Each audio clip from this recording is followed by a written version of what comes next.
Enquanto as outras crianças estavam no ensino fundamental, ele sangrava todos os dias só para aprender a segurar uma faca. Quando os outros viviam romances, ele treinava escuta clandestina sem descansar. Ele já foi espião, convivendo com queimaduras de frio pelo corpo inteiro, e sobreviveu a incontáveis momentos de vida ou morte em um grupo de mercenários. Décadas depois, tornou-se uma lenda no mundo dos assassinos. E entre as maiores organizações de combate do mundo, apenas um nome realmente causava medo: o Deus da Morte, Peter. Naquele tempo, ele já tinha mais de 60 anos. Sua vida inteira havia sido entregue à companhia. Mas o novo chefe o descartou, dizendo que ele estava velho demais e ainda por cima com câncer. Para aquele chefe, lixo deve ser jogado fora. Ao ouvir isso, ele decidiu se aposentar. Mas a companhia enviou inúmeros assassinos para eliminá-lo. E então, por acidente, seu corpo envelhecido voltou para a forma de um jovem de 20 anos. 3 meses atrás, já aposentado, ele abriu uma pequena livraria. Todos os dias, seguia as recomendações médicas e tomava seus remédios contra o câncer. Ele nunca teve medo da morte, afinal, viveu sempre na beira dela. 50 anos servindo a companhia, arriscando a vida sem hesitar, nenhum arrependimento. E até hoje, acreditava não ter grandes pendências na vida. Mas agora percebeu algo. Ele nunca deixou uma única foto sua. Nesse momento, uma garota do ensino médio entrou na livraria. Ela disse que estava ali para comprar livros para o irmão mais novo. Mas um cheiro familiar fez ele ficar em silêncio por um instante. Logo depois, ele sorriu de forma acolhedora e a recebeu. A garota perguntou se havia material de revisão do 3º ano.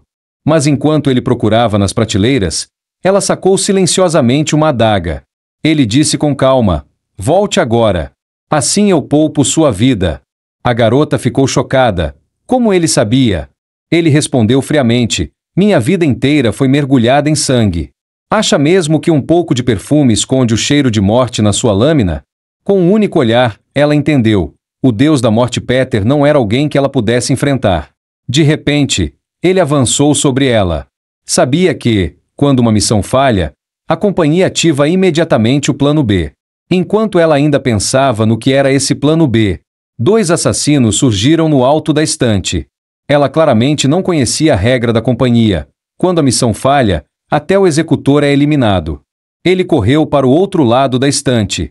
Mas ao sacar a arma e virar, viu a garota já rendida como refém pelos 2 assassinos. Nesse instante, seu corpo travou.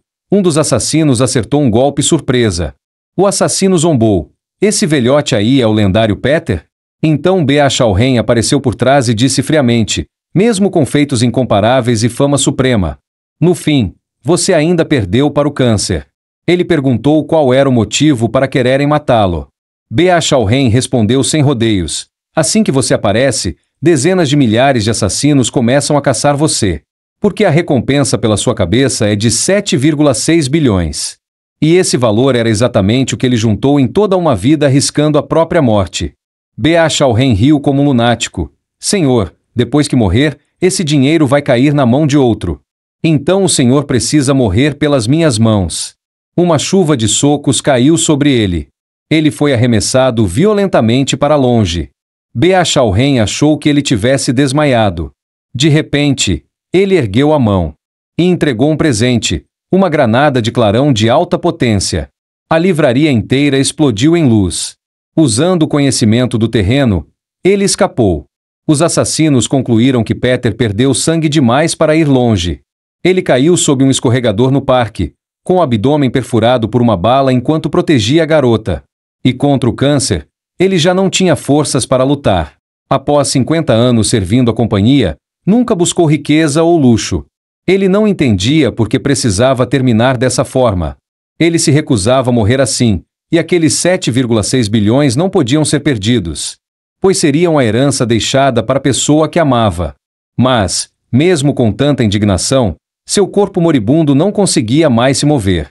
Algum tempo depois, na base de Bea Shaoren, 2 assassinos reclamaram. Os 7,6 bilhões cozidos simplesmente fugiram. Eles queriam jogar o velho desgraçado dentro de um latão de lixo. Uma voz fria respondeu: "Essa foi minha primeira foto." Os assassinos ficaram chocados. Por que esse garoto estava vestido igual ao Peter? Ele também não sabia. Quando acordou, seu corpo havia mudado. Um assassino o alertou. Esse não é lugar para estudante. Ele disse para não perderem tempo e o levarem até B.A. Shaohen. Os dois se entreolharam. Depois zombaram. Se um da mesma profissão entra sozinho, não sai vivo. Os assassinos ficaram surpresos. Ele bloqueou com a mão limpa um golpe de um campeão de boxe. Ele apertou com força, e os ossos da mão do assassino se quebraram na hora. O outro puxou uma lâmina e avançou. Mas no segundo seguinte, várias marcas de soco surgiram no seu corpo. Ele murmurou: um assassino de terceira categoria é bom com facas. Um de segunda domina todas as armas. E um de primeira transforma qualquer coisa do mundo em arma. O assassino se sentiu insultado no momento em que viu o homem usando um tentáculo de polvo. Com raiva, avançou para atacar. Peter balançou o tentáculo e derrubou a lâmina da mão do assassino. Em seguida, enrolou o tentáculo ao redor dele com força. Vocês, que não sabem nem quando a morte está na frente dos seus olhos, deixem que eu mesmo envio vocês para o inferno. Ele, Peter, antes conhecido como o número 1 da indústria, acordou um dia e percebeu que tinha voltado ao corpo jovem. O velho Peter que a companhia procurava já tinha morrido. O que sobrou foi o assassino renascido. Enquanto isso, o Maybach cortava a noite em alta velocidade.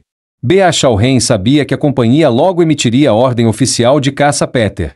Ele precisava capturar o Peter moribundo antes disso.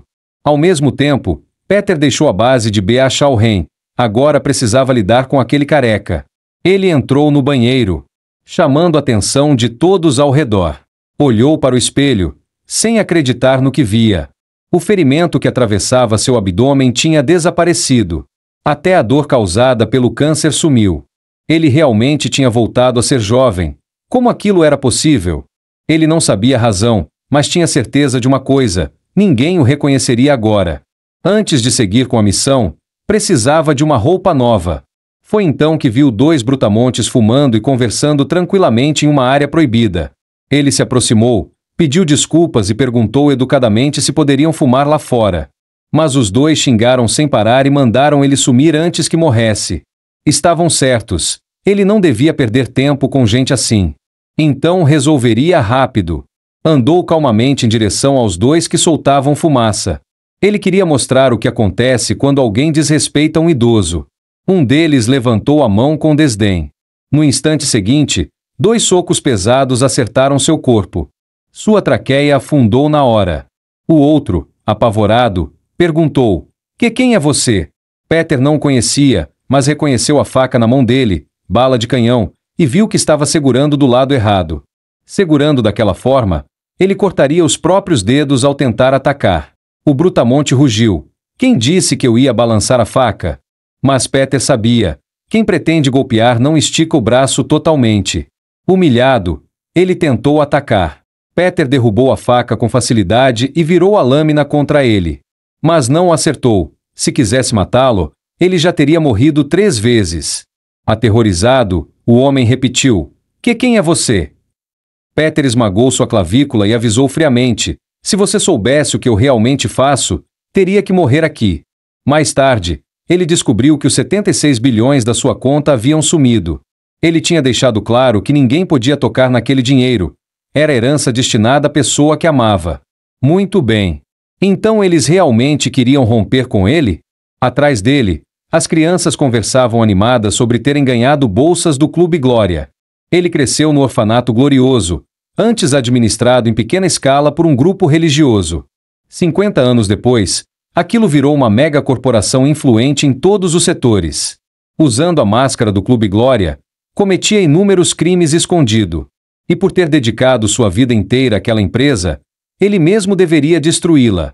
No abatedouro, tarde da noite, o açougueiro riu: veio me enfrentar sozinho? B.A. Shaohen respondeu com desdém: você não é o Peter. Enfrentar um lixo como você já é prejuízo. O açougueiro sabia que teria visita naquela noite e preparou uma mesa inteira. No instante seguinte, 4 mercenários Buckner saíram das sombras. O açougueiro sabia que B.A. Shaohen não era um dos 12 apóstolos do Clube Glória e não entendia sua arrogância. Recebam bem nosso convidado. Não importava como atacassem, Os olhos de Bea Shaoren continuavam fixos no açougueiro. 2 segundos e meio depois, o açougueiro caiu duro no chão, incapaz de entender como um humano podia ser flexível como um polvo. Bea Shaoren disse friamente: mesmo com toda essa preparação, ainda não basta nem para começar. Afinal, ele era campeão nacional de jiu-jitsu graças à sua técnica dos ossos flexíveis. No segundo seguinte, avançou com o pescoço girado a 180 graus. Pouco depois, Bea Shaoren voltou à sua base. O que encontrou foi pura destruição. As câmeras estavam destruídas e não havia marcas de armas. Só podia ser o Peter. Mas Bea Shaoren não entendia como aquele velho sobrevivera e ainda matara seus homens. Mandou a garota avisá-lo imediatamente caso encontrasse qualquer pista sobre Peter. Nesse momento, a porta da base foi aberta. O atendente estranhou. Ué? Hoje nem estamos funcionando. Perguntou educadamente. Em que posso ajudar? Nós marcamos algo? Ele respondeu calmamente. Não marcamos. Mas temos contas a acertar. Bea Shaoren perguntou confuso. Eu cobrei alguma dívida sua? Ele respondeu frio. Sim. E o valor é bem alto. Cerca de 76 bilhões. Bea Shaoren deu um leve sorriso. E ordenou em voz baixa. Tranque a porta. Ele não sabia como aquele garoto tinha informação sobre Peter. Mas de qualquer forma, ninguém assim sairia vivo dali. O garçom já estava com a bala engatilhada. Bea Shaoren encarou friamente o visitante inesperado, sem entender de onde aquele garoto tirava tanta calma. Então Bea Shaoren lhe deu 2 opções: revelar onde Peter estava e sair vivo, ou resistir e virar peneira. Ele respondeu com tranquilidade: nenhuma das 2 me interessa. Que tal eu te dar uma terceira opção? Embora todos que sabiam da verdade tenham morrido, eu sou o Peter. E seus 2 subordinados? Fui eu quem matei. Bea Shaoren não acreditou em uma palavra. Pensou: será que quem matou seus homens foi esse garoto, e não Peter? E por que ele o atacaria? Ele alertou: garoto, isso aqui é arma de verdade. Fala logo e vaza. Qual é sua relação com o Peter? A garota também levantou a adaga, pronta para lutar. Ele suspirou. Já que Bea Shaoren não acreditava que ele era Peter, só restava matá-lo. Bea Shaoren ordenou ao subordinado armado: deixa esse moleque com fio de vida. No instante seguinte, um hashi atravessou o pescoço e o cano da arma do homem ao mesmo tempo. O subordinado caiu no chão sem qualquer reação. A garota ficou chocada. Ele tinha acertado um ponto vital com um simples par de hashis. E o rapaz, que parecia ter a mesma idade que ela, pegou outro par de hashis e continuou comendo calmamente. Ela pensou em choque. Não existe ninguém no país com esse nível de poder. Bea Shaoren zombou. Bem estiloso, hein? Mesmo que tenha sido só sorte, sua decisão foi rápida. Eu gosto. Com essa força, por que não trabalha com o Clube Glória? Seu bastardinho? Quando se aproximou, Bea Shaoren sacou a arma e atirou. Peter ergueu a mesa num movimento rápido, bloqueando as balas de frente. Bea Shaoren zombou. Como eu pensei, você ainda é só um garoto. Isso aqui não é filme. Uma mesa dessas não aguenta bala. Um grande líquido já se espalhava embaixo dela. Enquanto tentava recrutá-lo, Bea Shaoren caminhou em direção à mesa. De repente, avançou com tudo, levantando a arma para atirar. Mas então percebeu: o líquido no chão não era sangue. Era óleo de pimenta. Bea Shaoren começou a procurar o alvo desesperadamente. Nesse momento, Peter já estava pendurado na parede. O óleo de pimenta em sua boca foi borrifado direto nos olhos de Bea Shaoren. Peter desviou o braço armado de Bea Shaoren com um golpe preciso. E no instante seguinte desmontou a arma inteira. Bea Shaoren nem conseguiu reagir. Ele não enxergou nenhum dos movimentos. Não entendia. Esse cara era realmente tão jovem quanto parecia? O pescoço de Bea Shaoren se virou 180 graus. E ele caiu no chão sem nenhum sinal de vida. Ele não entendia nada. Como isso era possível? Em mais de 10 anos lutando contra centenas de oponentes, nunca viu alguém tão jovem com tanta força. Quando ainda era um delinquente, seu instrutor lhe ensinou a técnica morrer matando. Ao enfrentar alguém mais forte, atacar no momento em que ele relaxar. Desde então, treinou obsessivamente uma técnica que só ele conseguia usar. Bea Shaoren treinou dia após dia, acreditando que nunca mais perderia para ninguém. Seus olhos se arregalaram.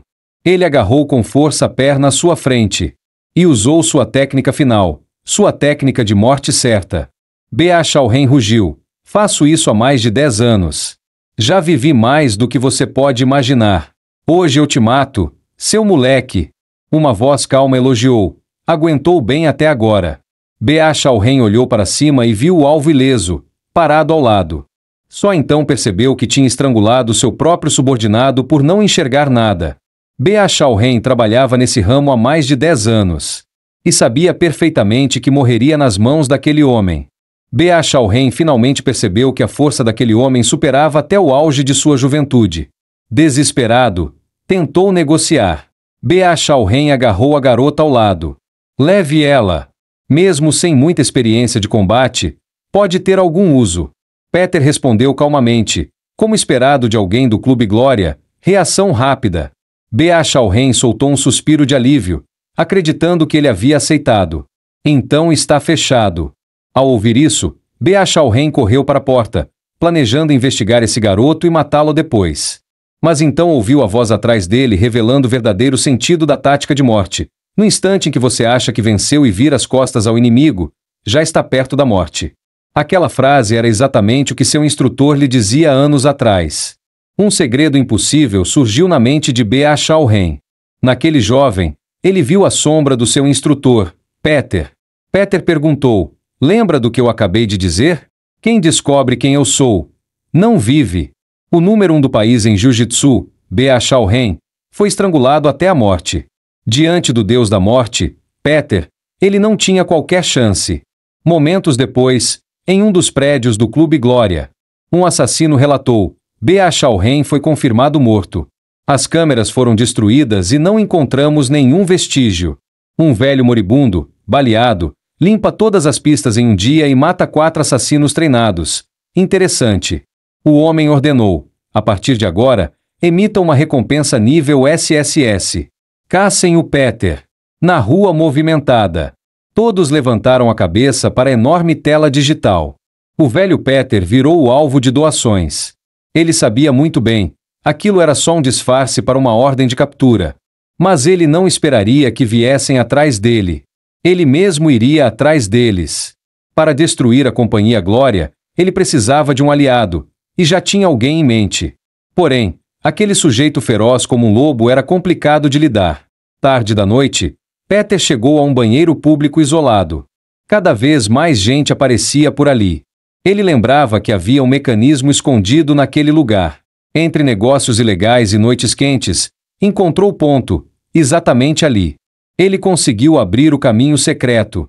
Lá dentro, o luxo continuava absurdo, um lugar literalmente construído com dinheiro. Uma bengala afiada encostou no pescoço dele. Ele perguntou, essas roupas de seda e essas peças de jade não servem para você, né? Afinal, você é cega. A mulher riu.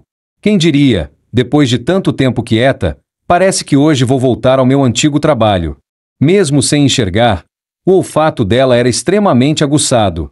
A mulher concluiu que ele era um jovem, sem cheiro de álcool, não era mendigo da região, nem ladrão. Jovem, mas cheio de intenção assassina.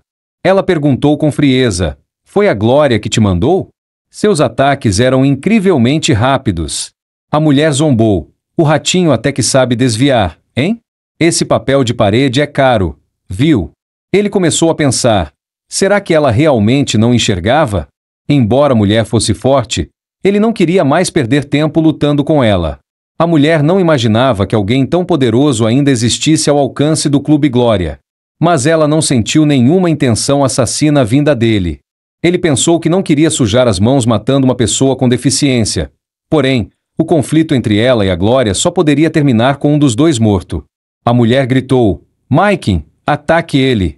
Mas o som estranho que veio em seguida deixou completamente surpresa. O pastor alemão, sempre agressivo com desconhecidos, estava fazendo carinho no jovem que nunca tinha visto.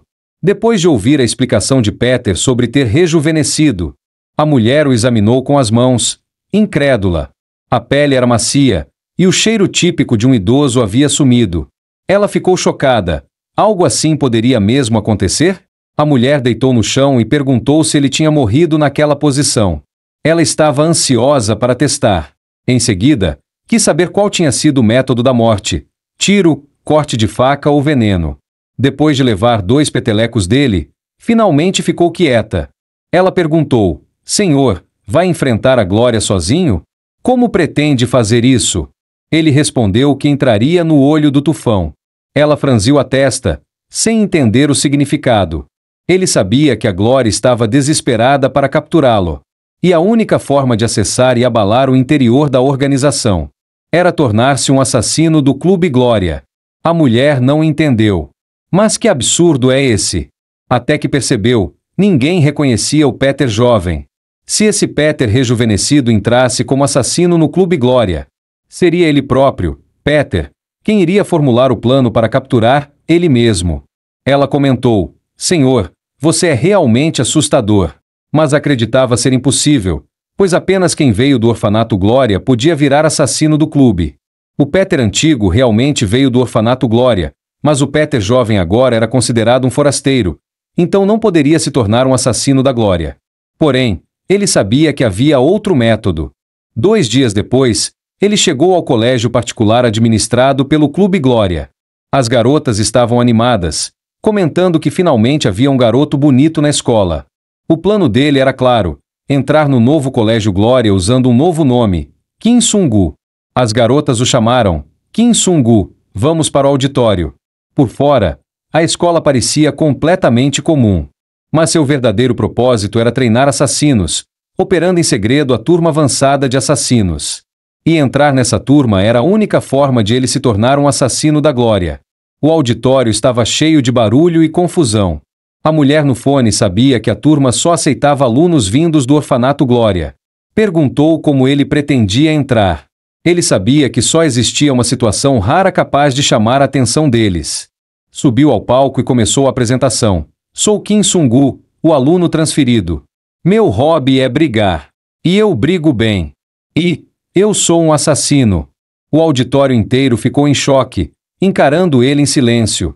E era exatamente esse o efeito que ele queria: fazer a turma de assassinos jogar um galho de oliveira para ele.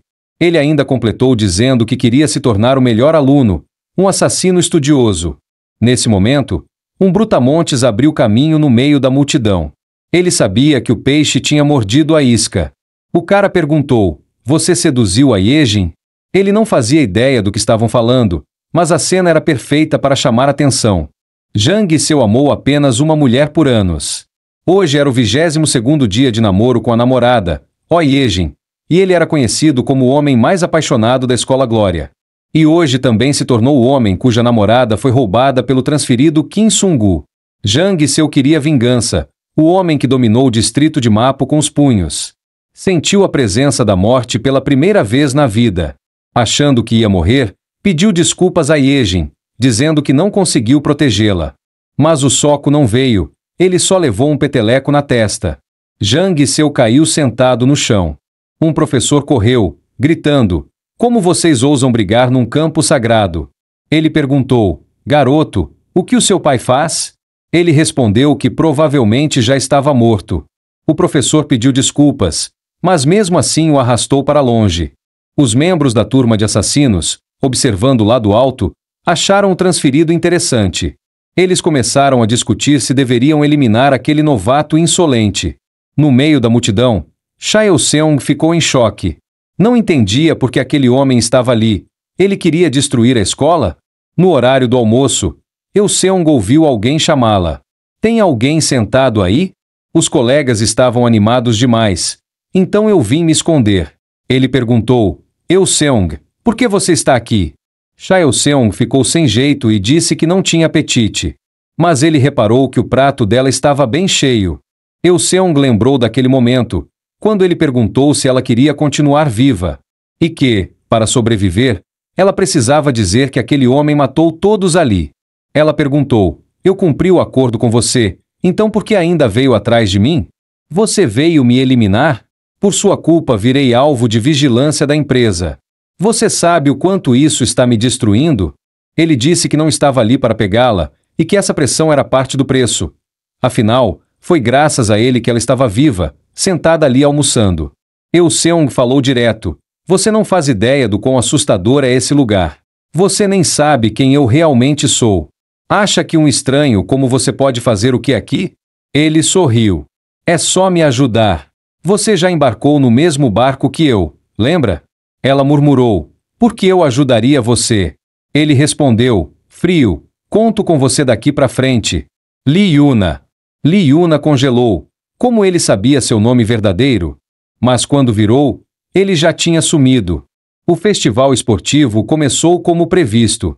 O cara conhecido como Novo Bolt da Glória sentiu que hoje seria o dia de sua aposentadoria.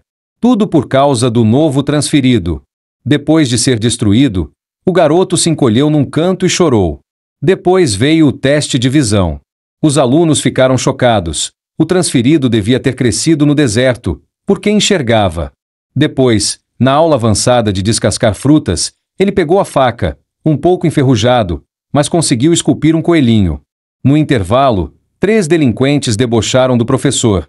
A gente só não quer limpar. E aí, seu inútil, vai fazer o quê? Além de gritar ou tirar ponto, você consegue fazer mais alguma coisa? Um professor que destrói a moral dos alunos. Tá querendo perder o diploma? O professor gritou irritado. Cuidado, ou eu expulso vocês por violarem a autoridade docente. O delinquente zombou. Então eu tô defendendo os direitos dos alunos. E se eu te levar ao tribunal, seu diploma cai no mesmo dia. Então senta aí quietinho e para de bancar o valentão. Um deles queria postar a reação furiosa do professor. Certeza que viralizaria. Nesse momento, eles notaram o tal assassino transferido de alguns dias atrás. Os 3 delinquentes o ameaçaram, mandando ele cair fora. Ele perguntou, e se eu não for? Um deles cuspiu nele e zombou. Se não quer morrer, vaza quietinho. Ou morre em silêncio mesmo. O soco do garoto era lento demais, e os outros 2 riam porque ele não acertava nada. Até o próprio garoto achou estranho, porque não acertava nenhum golpe. Outro delinquente levantou um tijolo para atacar por trás.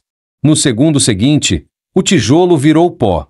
Momentos depois, os 3 pediram desculpas ao professor, bem comportados. Fugindo de costas, ainda gritaram ameaças, dizendo que a vitória pertence à justiça. Ele perguntou ao professor se estava bem, mas o professor o repreendeu. Um aluno não deveria lutar na frente de um professor. Ele pegou o celular que os garotos esqueceram. O professor perguntou, seu nome é Sungu, né? Antes de terminar, um som cortante ecoou pelo ar. O professor sorriu. Sabia. Meu faro não erra. Você não é comum. Prova. Nem uma gota do seu café caiu enquanto você lutava. O professor perguntou, onde você aprendeu isso? Não. Por que você aprendeu isso? Ele respondeu, quero vingança. Contra a Glory, a organização que destruiu sua vida. Claro que não podia dizer isso. Então inventou um inimigo. O professor perguntou sério. Kim Sungu, você quer entrar no departamento de serviço? Ele esperou muito por esse momento. Sentia, há tempos, o olhar do professor observando tudo das sombras. Professor Lig Wang, ou melhor, um instrutor de assassinos da Glory. O instrutor explicou. Na nova escola Glória, a classe de assassinos se apresenta como departamento de serviço. Só alguns escolhidos aprendem as técnicas de sobrevivência de um matador. Kim Sungu, você é um caso raro. O caminho será cheio de riscos. Seja bem-vindo. Aqui é o departamento de serviço, onde a Glory fabrica seus assassinos. Mas Peter ainda duvidava se este lugar realmente era um centro de treinamento de assassinos. O instrutor reuniu todos e anunciou que Peter era o novo membro do departamento de serviço. Li Yuna ficou chocada. Por que aquele cara estava ali? Ela rezou para que ele fingisse não conhecê-la. Peter piscou para ela discretamente. Ela se assustou na hora, pensando, isso é um sinal de que ele veio me matar?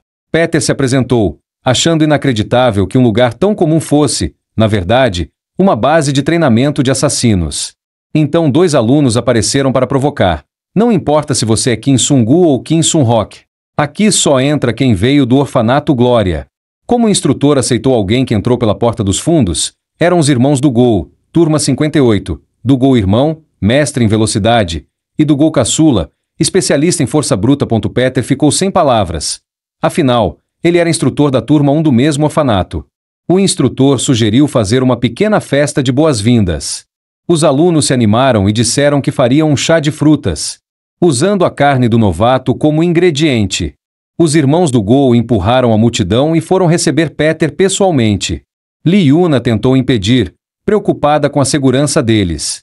Mas o do Gol caçula zombou e mandou ela sair da frente, se não queria apanhar junto. Eles perguntaram se Peter já tinha brigado lá fora, se era algum tipo de chefe de mapo. Peter já nem lembrava quantas vezes tinha lutado na vida. Os irmãos do Gol avisaram para ele ficar nervoso, porque hoje seria a última luta da vida dele. Do Gol irmão disse friamente: aqui não é lugar para chefes de mapo ou valentões de rua.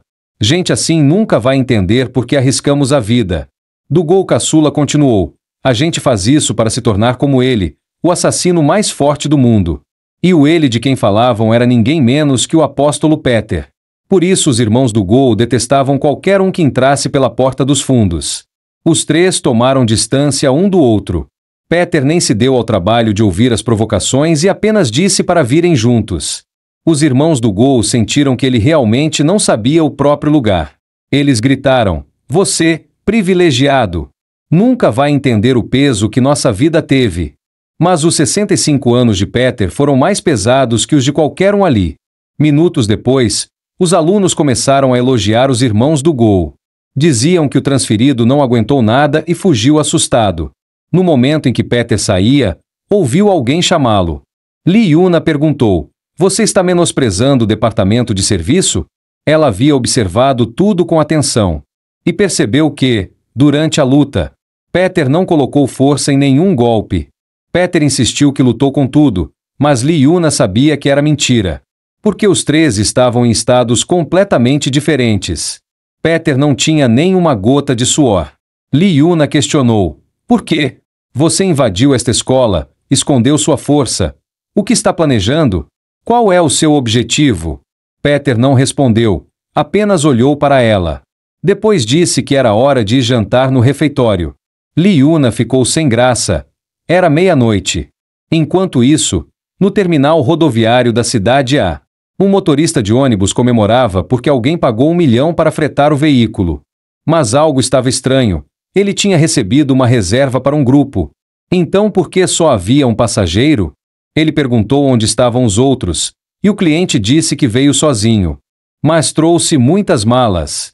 O motorista tentou ajudar, animado, mas percebeu algo errado. O passageiro afastou a mão dele e perguntou: quer apostar? Adivinha o que tem dentro da mala? Pouco depois, o ônibus começou a rodar. O motorista não entrou na aposta, mas tinha certeza do que viu. A mala realmente se mexeu. Nesse momento, o instrutor recebeu uma missão. O cliente era o presidente Choi Eun-chan, do grupo Daxia, um dos maiores patrocinadores da Glory. Qualquer equipe que concluir essa missão vai receber a recomendação do presidente e ganhar imediatamente a licença de serviço. Em outras palavras, vai se tornar um assassino oficial. A missão é resgatar reféns.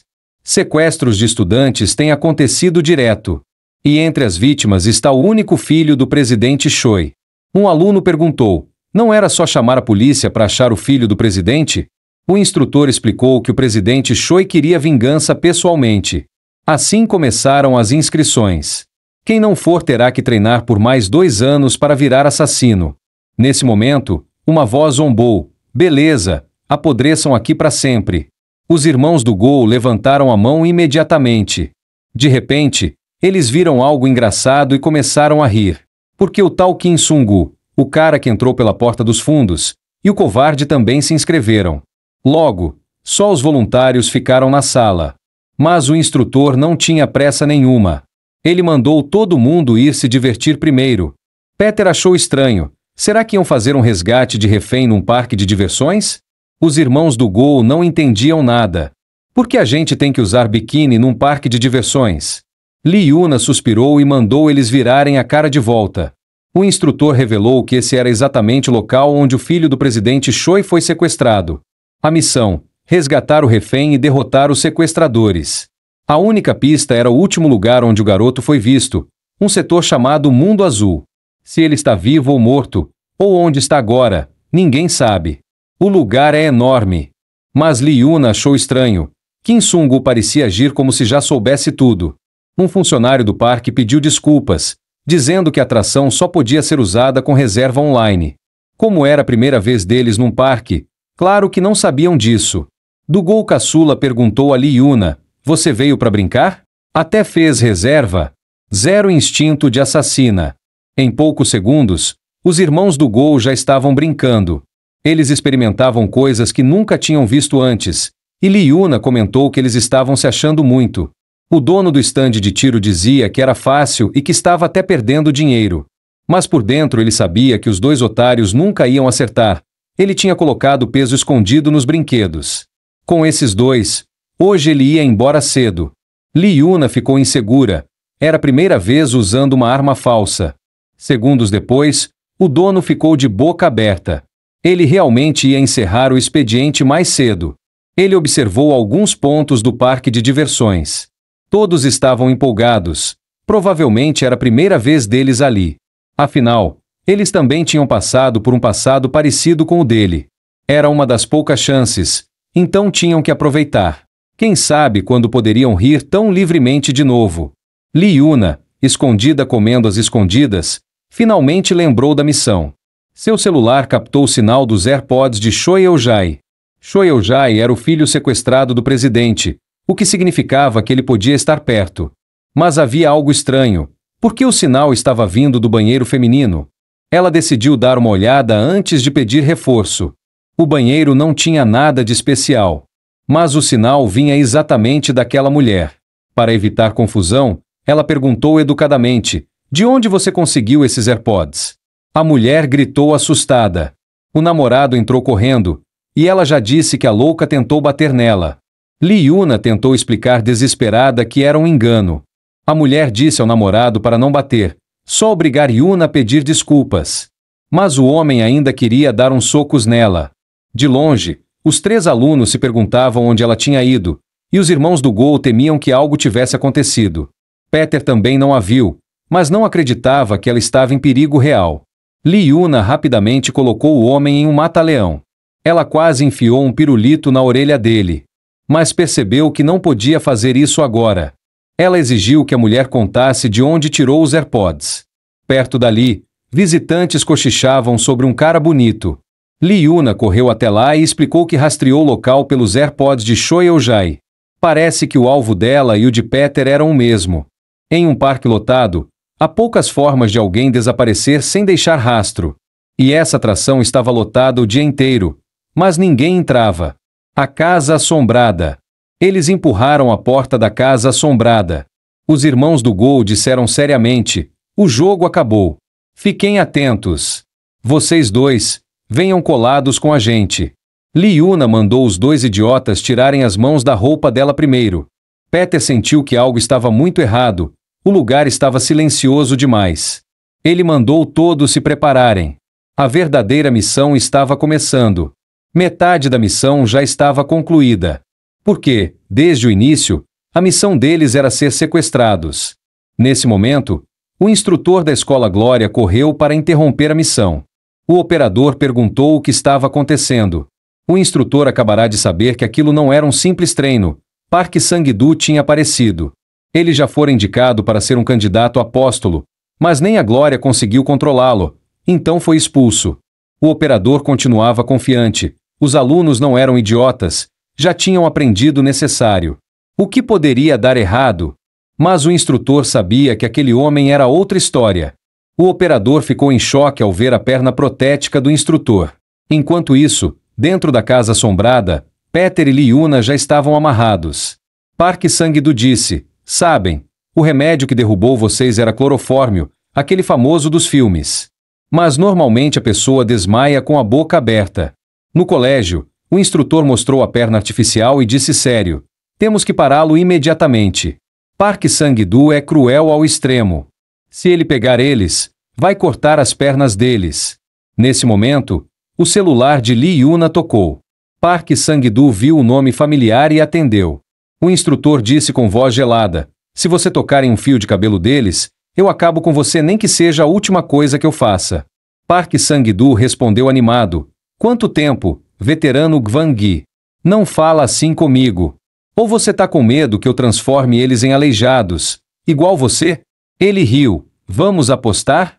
Quero ver quantas pernas eles têm quando você chegar. O operador não entendia porque o instrutor estava tremendo. Enquanto isso, os irmãos do Gol, que ainda não tinham sido amarrados, gritaram para o criminoso aparecer. Park Sang-do disse ao veterano para se apressar, pois ele estava prestes a começar. Lee Yuna sussurrou, Kim Sung-gu. Peter não respondeu. Ela viu a boca dele levemente aberta e pensou se ele tinha realmente dormido, reclamando por dentro. Não tinha outra escolha. Peter olhou para ela e disse, eu não dormi nem por um segundo. Lee Yuna puxou o pé de volta na mesma hora e se apressou para explicar. Não entenda errado. Eu só fiz aquilo para te acordar. Ela disse para Peter seguir seus movimentos e usar as técnicas de escape que aprenderam no treino. Mas Peter já tinha se soltado fazia tempo. Ele planejava agir no exato momento em que algo desse errado. Lee Yuna avisou Peter para prestar atenção. Aquele cara já foi um assassino da Glory. Peter perguntou com calma, Lee Yuna, você gosta de apostar? Os irmãos Dokgo não esperavam que o criminoso fosse só um funcionário comum. Eles ameaçaram, tio, se não quer morrer, então conta logo onde está o filho do Choi Eun-chan. Park Sang-do adorava quando os jovens falavam sem respeito. Ele perguntou, quer apostar? Se vocês ganharem, realizo qualquer desejo, e ainda libero o filho do Choi Eun-chan. O instrutor do outro lado da linha ficou desesperado, porque sabia que ninguém vence uma aposta contra aquele homem. Park Sang-do completou, mas se perderem, cada um sai daqui deixando uma perna. Os irmãos do Gol perguntaram para o velho, o senhor acha mesmo que tá tudo bem? Porque, a partir de amanhã, você vai estar numa cadeira de rodas. Nesse momento, Park Sang-do jogou uma faca para os irmãos do Gol. Ele disse que uma aposta só é divertida quando é justa. Do Gol irmão riu de canto. Tio, você vai se arrepender. Eu sou o melhor lutador de faca da nova escola Glória. Do Gol irmão avaliou que, com a mesma arma, o velho se movia mais devagar do que ele. Numa luta longa, ele venceria. Mas do Gol irmão não conseguia entender o que estava errado. As duas facas eram teoricamente iguais, mas a sensação na mão era completamente diferente. Park Sang-do perguntou, que foi, garoto? Algum problema? E então do Gol irmão percebeu o truque daquele desgraçado. A faca que ele segurava nem tinha fio. Naquele instante, Kim Sung-gu e Yuna também quiseram entrar na briga para ajudar. Mas do Gol irmão segurou os dois. Ele rugiu, não se metam. Essa luta é nossa. Se nem nós dois vencermos esse tio, vocês muito menos. Os irmãos do Gol sabiam que o velho não fazia ideia de qual era o verdadeiro objetivo deles. A última prova antes de sair do orfanato era chamada de Semana do Inferno. Eles tinham que passar um mês num lugar sem água nem comida, com apenas uma arma e uma única bala de suprimento. E tinham que sobreviver numa área tomada por milhares de feras. Cada um usou a bala de um jeito, alguns para caçar, outros para atrair amigos, e outros para se matar. Foi ali que nasceu o orgulho dos irmãos do Gol. Em vez de morrer daquele jeito, era melhor lutar para continuar vivos. Os dois guardaram a bala até o fim. Porque, naquela época, eles tinham uma intuição forte de que, um dia, aquela bala decidiria o destino dos dois irmãos. Quando a Semana do Inferno acabou, descobriram que, entre 181 órfãos da turma 58, só 2 tinham passado, eles mesmos. Depois ouviram uma notícia chocante. O assassino apóstolo Peter, que tinha a mesma idade que eles na época, tinha quebrado um recorde absurdo, sendo o único, em 58 anos de treinamento, que sobreviveu sem usar a bala. Para se tornarem alguém como Peter, o assassino mais forte, os irmãos do Gol dedicaram pelo menos 10 anos. Para eles, o homem à frente não passava de um degrau no caminho. Do Gol caçula rapidamente prendeu os braços de Park Sang-do. Do Gol irmão já tinha dito, vou fazer esse tio se arrepender de ter me dado a faca. O velho riu de forma sinistra. Talvez o que eu devesse cortar não seja a perna, mas esse braço aí. Do Gol irmão soltou a faca, sabendo que ela não tinha fio e não podia cortar. Então bastava do Gol caçula avançar com toda a força. Quando do Gol caçula cravou a lâmina, Park Sang-do falou frio, você quer virar um assassino como Peter? Para de sonhar. Do Gol caçula ficou chocado. A faca dele se despedaçou no impacto, enquanto Park Sang-do segurava um facão militar, um kokri, 3 vezes mais pesado e resistente do que uma lâmina comum. Park Sang-doo treinou a vida inteira com aquela lâmina. Era mais rápida que uma faca e mais pesada que um machado, uma arma feita para matar. Combinada com o estilo Kali dele, virava uma máquina de moer carne. Os irmãos do Gol nunca imaginaram que ele pudesse manejar algo tão pesado com tanta facilidade. Eles entenderam, aquele tio não era um funcionário comum, era um monstro. Antes de desmaiar, os irmãos do Gol mandaram Lee Yuna e Kim Sung-gu fugirem. Park Sang-doo disse a Lee Yuna para não surtar, afirmando que jamais machucaria alunos de verdade. Mas, já que apostaram, ele tinha que encerrar o jogo. Cada um deixaria uma perna para trás. O instrutor no telefone gritou: "Não! Pegue minha outra perna. Só não toque neles." Então uma voz surgiu: "Vamos apostar? As fichas dobram, suas 2 pernas e um braço. Se quiser, apostamos sua vida também." Park Sang-doo sorriu. Um grupo interessante. Digno da glória. Certo. Ele jogou uma faca para Kim Sung-gu e disse: "Apostas só são boas quando são justas. Quer uma arma?" Kim Sung-gu impediu Lee Yuna de intervir. Pegou uma bandeja de metal do chão. "Isso aqui já é suficiente." Park Sang-doo riu alto. "Engraçadinho, garoto. Mas o tio não vai pegar leve só porque você é novo." O ataque veio rápido e brutal. Ele zombou: "Acha que uma bandeja de níquel vai segurar isso? Reza para aguentar um golpe." Do outro lado, o instrutor só ouvia chiado. Ele não podia deixar aquele dia se repetir. Não podia deixar todos morrerem nas mãos de Park Sang-doo outra vez. Naquele dia, Park Sang-doo disse para Croupier não surtar e perguntou: "Quer apostar se eu saio vivo daqui? Você é inteligente, sabe qual lado apostar. Se eu fosse você, apostaria tudo em mim." Lee Gwang, assassino da glória, disse: "Park Sang-doo, você causou problemas demais. Só sacrificando você conseguimos acalmar o público. Está demitido." Para a glória, eles tinham um time de assassinos veteranos classe B. Mesmo forte, Park Sang-doo teria dificuldade contra 5 ao mesmo tempo. Mas, para Lee Gwang, a forma como aquele homem manejava a lâmina ultrapassava o limite humano. E aquele dia marcou o fim da carreira dele como assassino. Não importava se a serra ou a faca era mais forte, o problema era quem segurava a arma. Park Sang-doo sorriu. "Garoto, você deu sorte. Mas e agora?" Seu único escudo acabou de ser partido no meio. Lee Yuna viu que algo estava errado e se preparou para agir.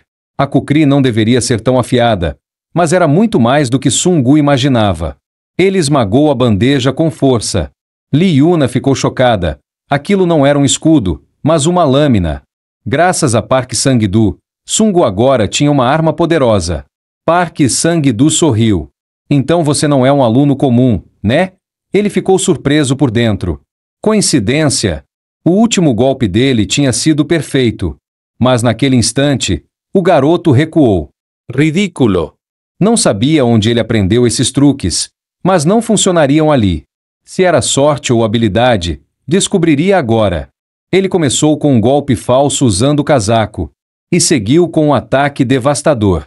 Tinha certeza que acertaria, mas ao perder o alvo, viu confusão em seus olhos. Park Sang-doo sentiu claramente sua lâmina acertar algo. Seria aquele tapete velho? Um brilho frio passou pelo seu pescoço.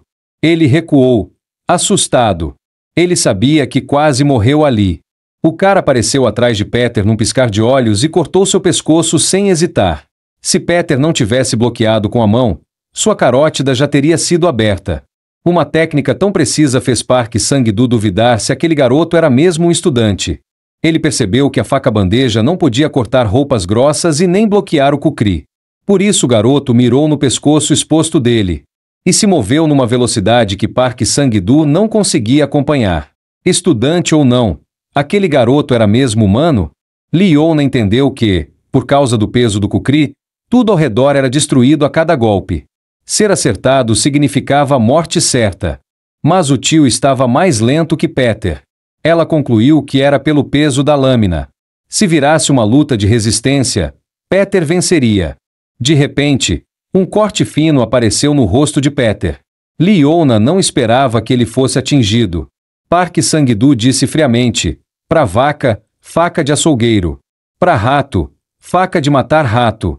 Peter sabia que o Kukri de Park Sang-doo pesava 3 vezes mais que uma lâmina comum.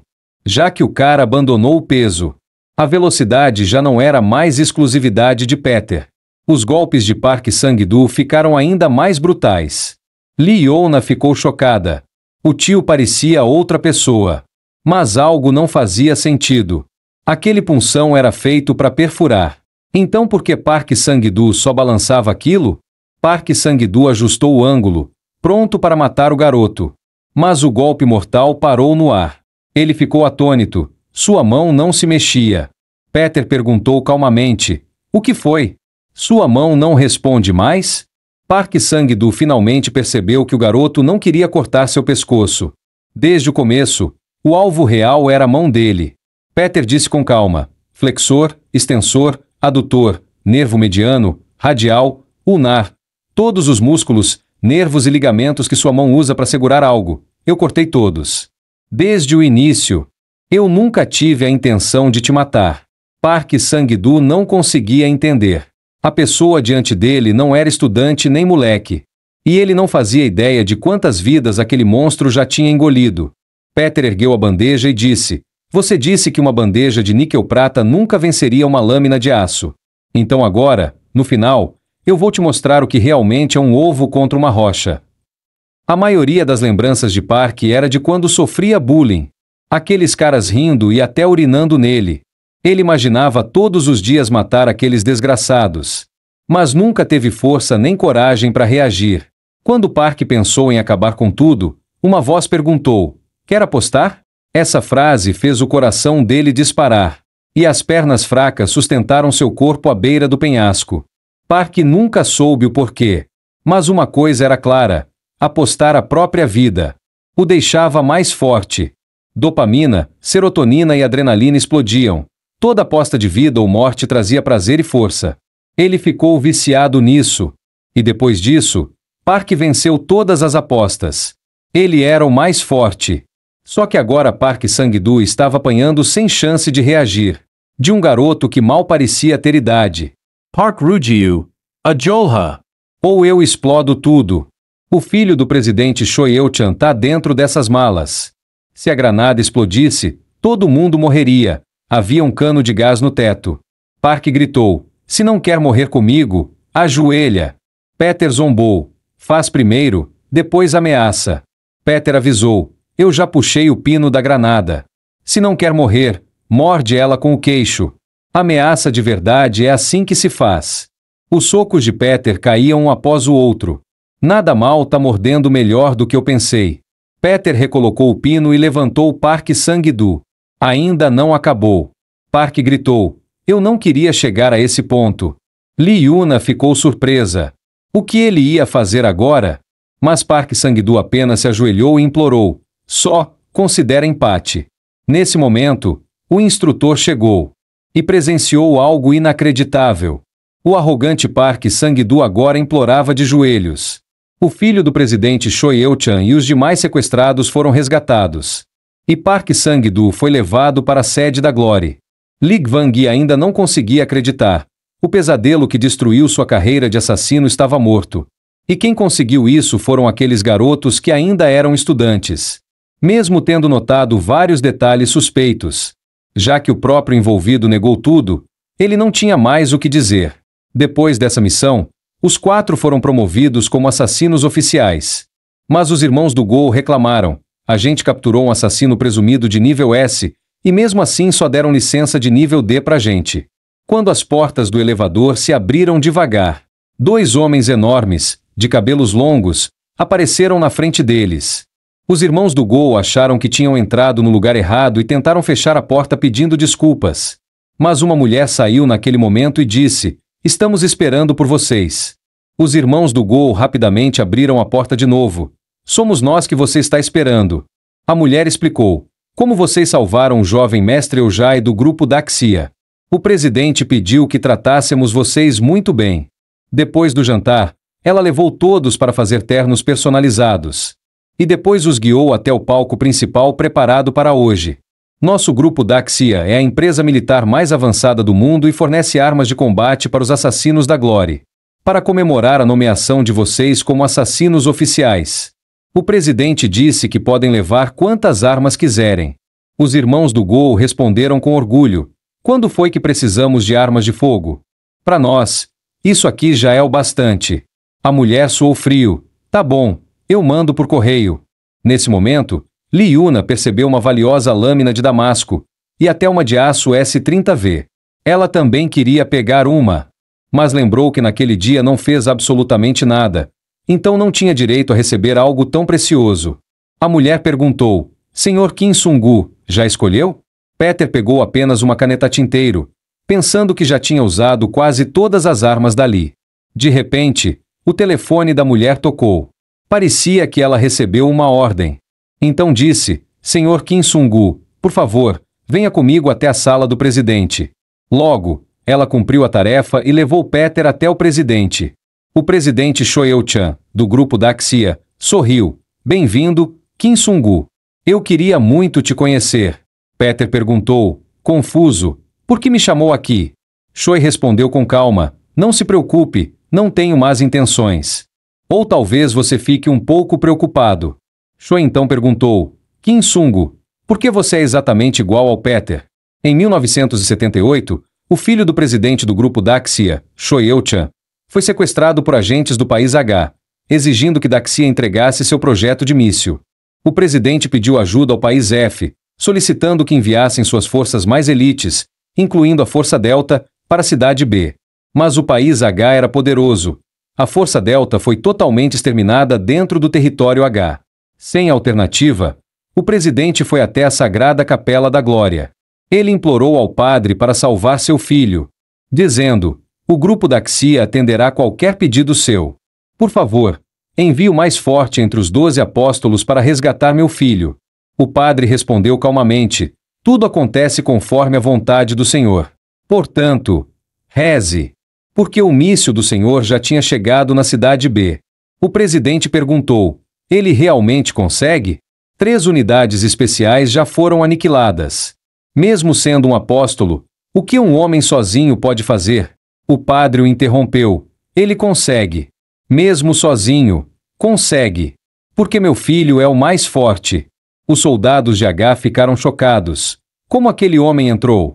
O jovem Peter falou na língua deles, friamente: perfeito. O homem que tinha acabado de falar caiu morto com um tiro. Peter atirou numa velocidade impossível. Cada disparo marcando uma morte. E o perfeito a que ele se referiu era exatamente o número de inimigos. E o número de balas que tinha.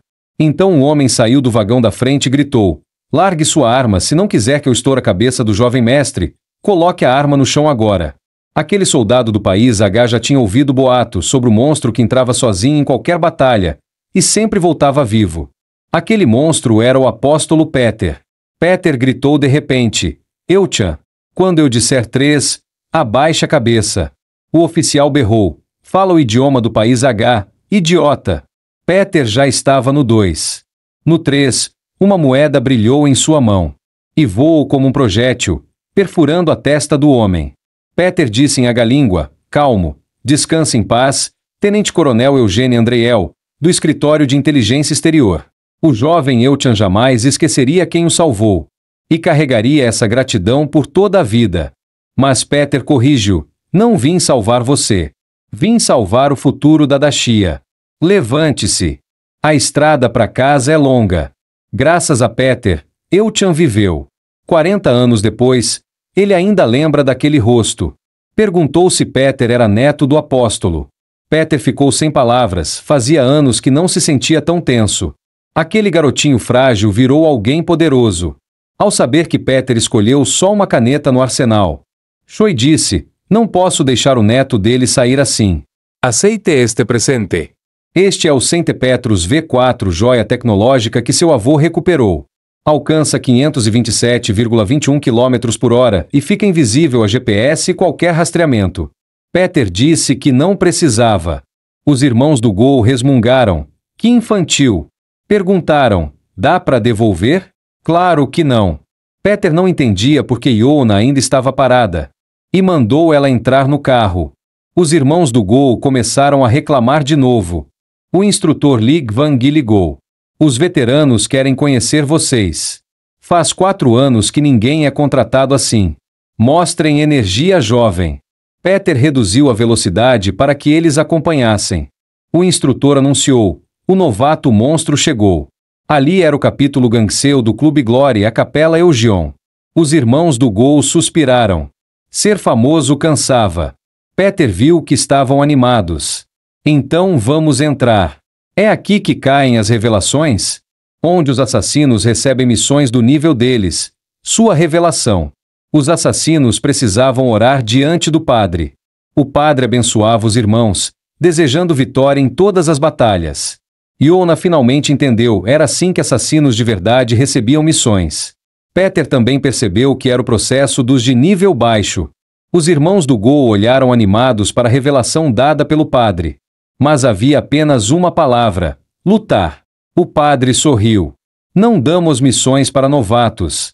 Mas damos uma recompensa. Sangue sagrado. No segundo seguinte, o sangue sagrado foi jogado com força na cabeça do Gol irmão. O padre perguntou: e aí? Gostoso? Estávamos esperando por lixo classe D como vocês. Do Gol irmão sorriu. Tem coisa que só sentindo para saber dói ou não dói. O tiozão também é assim? A luta começou de verdade. Os irmãos do Gol provocaram: luta sem limite de classe, né? Não vamos pegar leve só porque vocês são velhos. Um cultista zombou: lixo classe D que não sabe nada. Ridículos. Do Gol irmão respondeu calmo: claro que não sabemos. A gente não nasceu para ser classe D. Lembrem disso, somos os irmãos do Gol, futuros apóstolos classe S. Do Gol caçula completou: B classe metido demais, que irritante. Agora vou parar de brincar. É sério. Os outros assassinos observaram, os novatos eram fortes. Yona pensou: com mais confiança, os irmãos do Gol estavam mais fortes do que contra Park Sang-du. O cultista franziu a testa. O que está acontecendo? Outro olhou ao redor. Cadê o outro garotinho? De repente, uma mão surgiu por trás e agarrou os tornozelos do cultista. Do Gol irmão sorriu de lado. Tava me procurando? Com um sinal do Gol irmão. Do Gol caçula saltou para o alto com um soco pesado. O cultista zombou. O sonho de vocês é virar o Peter? Na idade de vocês, eu também pensava assim. Já que nossas futuras estrelinhas precisam treinar combate real. Então também não vou brincar. Vamos lutar a sério. A palma do Gol caçula foi perfurada. E do Gol irmão caiu logo em seguida. Yona tentou avançar para impedir. Mas Zhang Ganjang, assassino classe B, posição 33 da Glória, disse: e aí? Como é ver um assassino de verdade? Aquele cara lutou a vida inteira para mal alcançar classe B para um assassino comum. Isso já é como pegar uma estrela no céu. Classe D lida com missões contra civis, 336 membros. Classe C enfrenta mafiosos e criminosos armados, 200 membros. Classe B resolve conflitos entre assassinos, 100 membros. Classe A executa assassinatos de nível nacional, apenas 30 existem. Virar assassino é gastar a vida inteira, queimando tudo para tentar ser o mais forte da Glória. Mas mesmo que você abandone a própria vida e vire classe A partir de classe esse esforço não é suficiente. No topo absoluto estão os 12 discípulos. Os apóstolos. O cultista zombou. Querem saber como virar apóstolo? É só nascer de novo. O punho dele esmagou a cabeça do Gol irmão. Ele ridicularizou, dizendo para esses pirralhos sonhadores irem para casa tomar leite de uma mãe que nem existe. Yona não entendia. Não precisava bater neles desse jeito. Zhang Ganjang reconheceu Yona como a antiga ajudante da gangue das 8 caudas e zombou. Você? Sem habilidade, sem mérito, querendo ser assassina? Até um cachorro de rua ia rir. No mesmo instante, uma mão segurou com força o pulso de Zangwanza. Peter disse com calma: Sênior, não ultrapasse esse limite. Zangwanza ficou chocado por não conseguir se soltar e gritou: Moleque, quer brigar comigo? Givon já tinha avisado Peter para não chamar atenção. Um novato derrotar um A-classe como Park Sang-du era absurdo demais.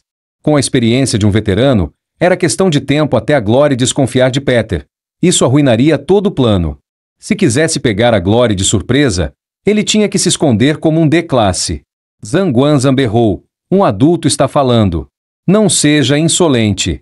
Peter respondeu. Pode me bater se quiser, desde que eu leve eles pro hospital. Um tá com ferimento de perfuração e o outro desmaiou.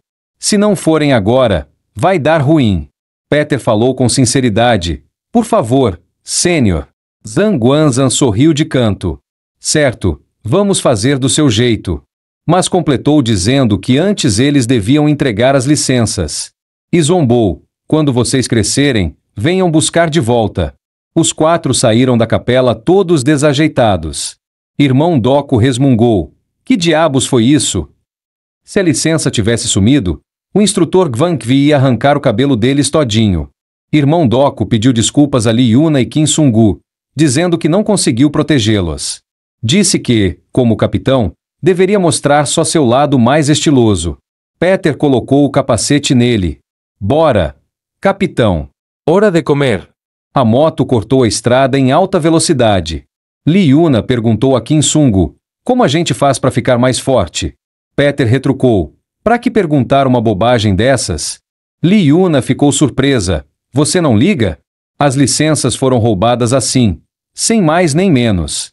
Peter respondeu calmo, o forte come o fraco. Quando você é fraco, aprende a engolir. De madrugada, alguns discípulos zombavam, só de pensar em disputar espaço com aqueles lixos já da raiva. Aí perceberam que os novatos tinham voltado. Zanguanzan zombou. Veio apanhar de novo? Ou veio se arrepender por ter bancado o herói? Peter perguntou frio. Precisava mesmo chegar a esse ponto? Zanguanzan riu. Não apanhou bastante, né? Peter se levantou e disse, vim mostrar algo que vocês nunca viram e nunca mais vão ver. A luta de um apóstolo. Zanguanzan riu sem graça. Impressionante.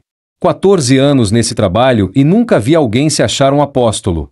Garoto, você realmente não entende como o mundo funciona. Ele ia mandar um cultista avançar, mas algo estava estranho. O outro cultista não se mexia. O perigo estava logo à frente, mas o garoto deveria ser só um assassino classe D cujo nome ele nem lembrava. Sem arma, sem cobertura, apenas um rosário nas mãos, cheio de brechas. Mesmo assim, o cultista sentiu algo inexplicável.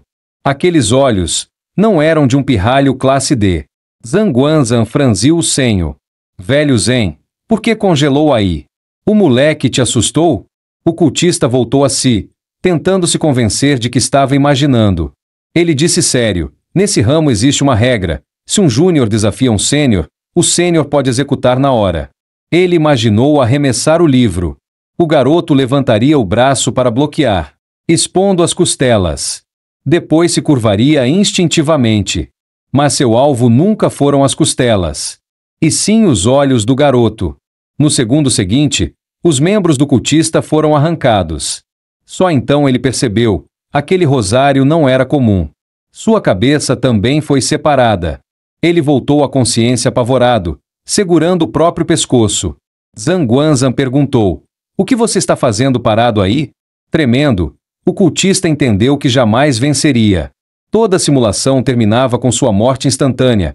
Ele já tinha morrido milhares de vezes na própria mente. Após décadas de combate, ele sabia de uma coisa, o homem diante dele era alguém impossível de derrotar. Ele não entendia por quê. Aquilo não era só pressão, era algo além da compreensão. Ao lembrar que tinha ferido esse homem durante o dia, quis desaparecer. Peter observou calmamente. Ao erguer um pouco a mão, o cultista entrou em pânico e começou a pedir perdão, implorando para Peter esquecer o ocorrido. Peter apenas deu um leve tapa em seu rosto e disse, com frieza, detectar a morte é o instinto básico de qualquer assassino. Nesse sentido, você realmente tem qualidades de um veterano. Dentro da capela, Zanguanzan ainda repreendia o cultista, perguntando por que ele deixou o moleque escapar. O cultista rebateu, quer morrer? Se não quiser, cala a boca.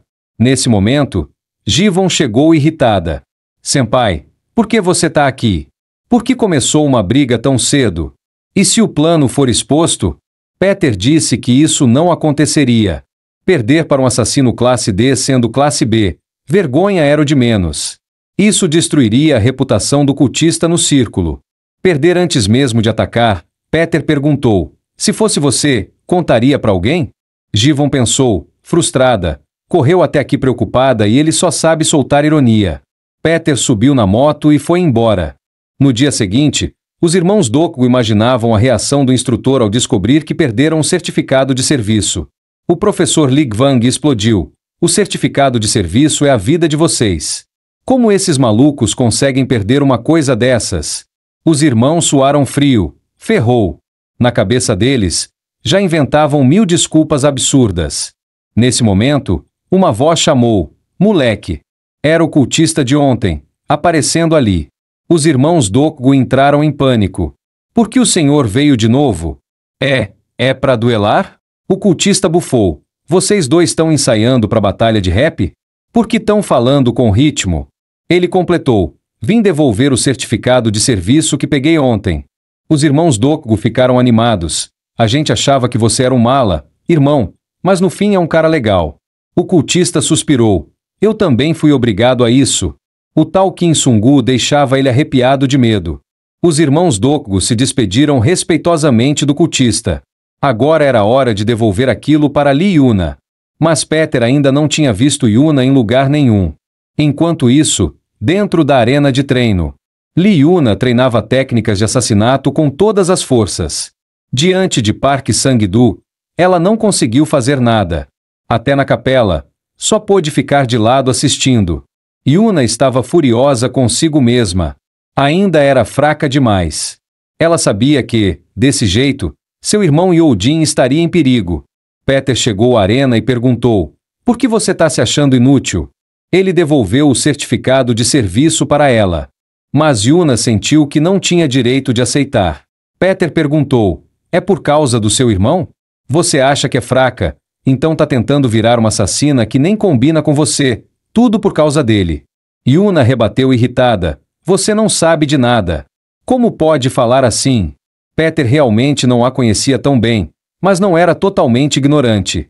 Por exemplo, o irmão dela não era irmão biológico. Peter perguntou, pode me contar o que realmente aconteceu entre você e seu irmão?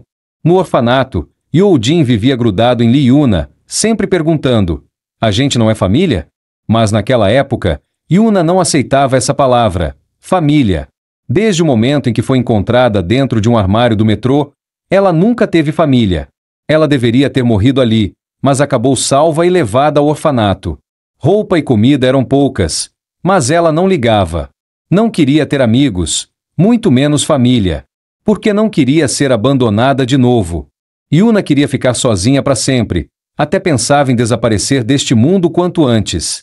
Até que, um dia, levou um tiro durante uma missão. O orfanato não conseguia estancar o sangue e não tinha mais bolsas de sangue. Mesmo podendo ser levada ao Hospital Glory, decidiram simplesmente abandonar a garota sem valor. Yuna já sabia que seria assim. Por isso achava que, se desde o começo não tivesse nada, doeria menos. Aquele lugar sempre foi frio, morrer parecia até um alívio. Mas a professora disse que um milagre tinha acontecido. E depois desse milagre, Youjin desapareceu. Yuna soube pelos outros órfãos que o garotinho era teimoso demais. A professora tentou impedir, mas não conseguiu. Ele disse que queria salvar a irmã, mesmo que morresse. Depois de sabe-se lá quantas retiradas de sangue, Youjin perguntou, a irmã ainda está doendo? Yuna Lee sempre achou que não tinha família. Por isso, nunca percebeu que havia alguém que sempre ficava no mesmo lugar, olhando por ela. Ela não entendia por que Youjin faria algo tão extremo. Agora Youjin precisava de um remédio caríssimo todos os dias, e o orfanato já havia decidido parar o tratamento e simplesmente jogá-lo na rua. Yuna se lançou para cima do médico, implorando para que não abandonassem Youjin. Ela disse, eu já não sinto dor. Posso ganhar dinheiro agora. Eu pago todas as despesas do hospital. Não importa o valor, porque sou a irmã dele.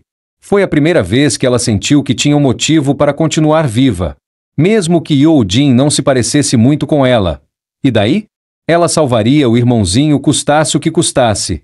Peter percebeu que tinha se intrometido demais.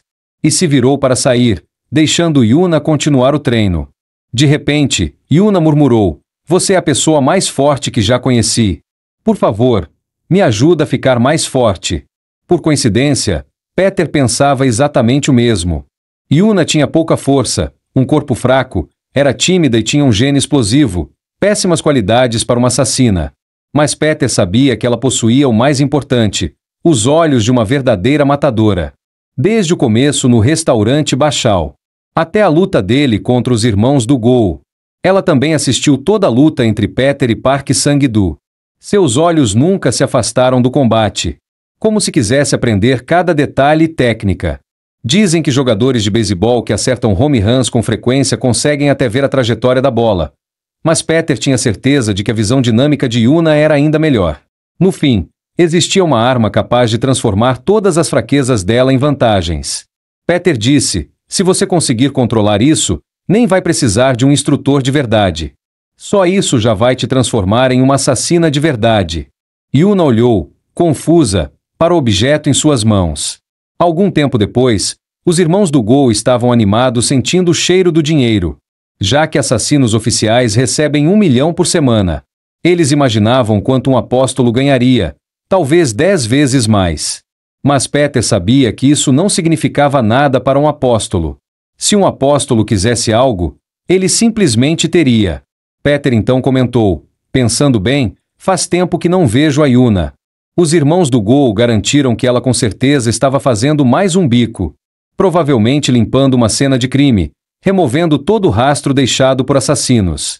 Sangue, vísceras, sujeira, nada disso a incomodava. Eles não entendiam por que ela se esforçava tanto, já que mesmo sem fazer nada um assassino classe D recebe 1 milhão por semana. Não tinham ideia de por que ela trabalhava tão desesperadamente. Peter percebeu que ninguém gastaria aquele dinheiro todo sozinho. O irmão de Yuna provavelmente tinha algum problema sério. Então os irmãos do Gol receberam uma mensagem da Yuna, pedindo que levassem um cachecol para ela. Eles não entenderam. Um cachecol em plena primavera quente? Dentro de uma fábrica de gelo a menos 20 graus. Os irmãos do Gol reclamaram: o que a gente está fazendo num lugar desses?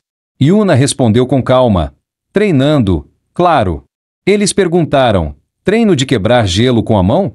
Yuna mostrou, sem escolha, o que estava segurando. Era o dardo de corda que Peter tinha dado a ela antes. O dardo de corda é uma arma tradicional das artes marciais, atacando com um cabo longo que gira ao ser lançado. A força aumenta conforme a velocidade e, por girar no ar, causa um impacto assustador. Sua maior vantagem é simples: o inimigo nunca sabe de onde nem quando ele vai atingir. Os irmãos do Gol caíram na risada. Isso é arma secreta? Uma arma de fogo é melhor.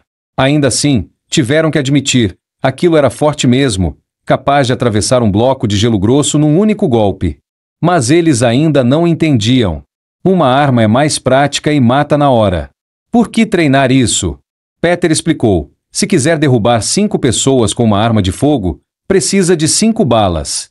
Mas com o dardo de corda, depois de treinar bastante e controlar a trajetória, dá para eliminar todos de uma vez. Os irmãos do Gol ficaram chocados. Ela quebrou o bloco inteiro de gelo de uma vez? Eles cochicharam, planejando pesquisar na internet quanto custa um dardo de corda.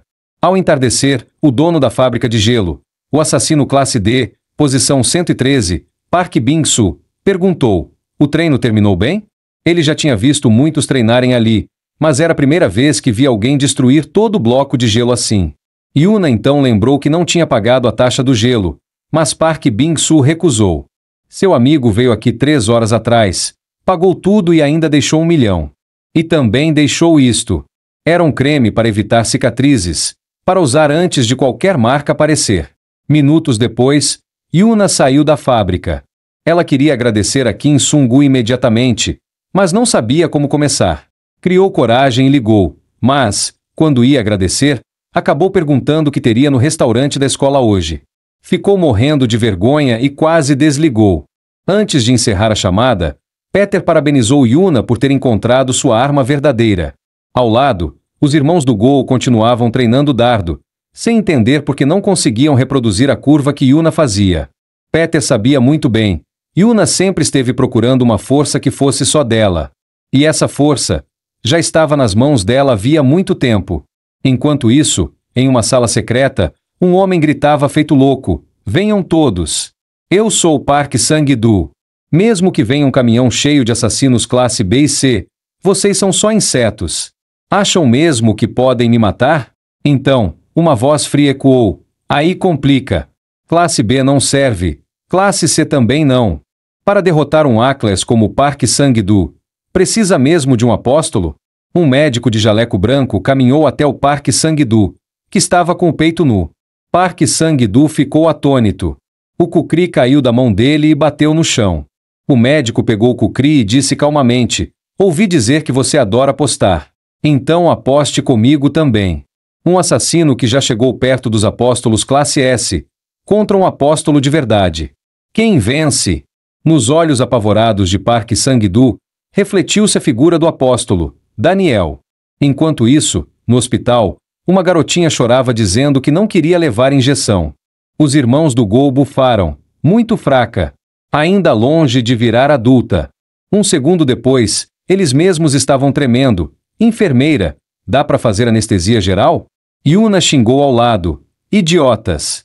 Esse era o exame obrigatório para novos assassinos. Feito no novo Hospital Glória, administrado pela Glória. Mas o que mais me preocupava era a coleta de sangue. O motivo era simples. Era a coleira que colocavam em nós. DNA e impressões digitais não mudam nem se alguém rejuvenescer. Então, se alguém trair a organização e fugir, podem caçar até o fim. Mais cedo ou mais tarde, a Glória vai perceber que o DNA do Peter velho guardado ali é idêntico ao DNA do Peter jovem coletado hoje. Ou seja, minha verdadeira identidade vai ser exposta. À noite, Peter contou a Ji-won que não pretendia ficar esperando a morte chegar, pois já tinha pensado em uma maneira de escapar completamente da caçada da Glória. E essa maneira era explodir o hospital. Ji-won reclamou: pelo amor de Deus, seu velho maluco, fala algo que faça sentido. Só porque rejuvenesceu uma vez não quer dizer que pode fazer o que quiser. Você sabe que lugar é aquele? Claro que Peter sabia. Era o Hospital Geral Nova Glória da cidade A, um local extremamente importante para a Glória. Na superfície, parecia um hospital comum, mas na verdade lidava com assassinatos disfarçados de acidentes médicos, tratava assassinos feridos e escondia cadáveres. Era um hospital feito para assassinos. Ele sabia que seu DNA provavelmente estava guardado no centro de dados do hospital. Então não tinha escolha a não ser explodir o centro. Ji-won, desesperada e irritada, disse: tá bom, faz o que quiser. Mas você sabe quem está protegendo o Hospital Nova Glória agora?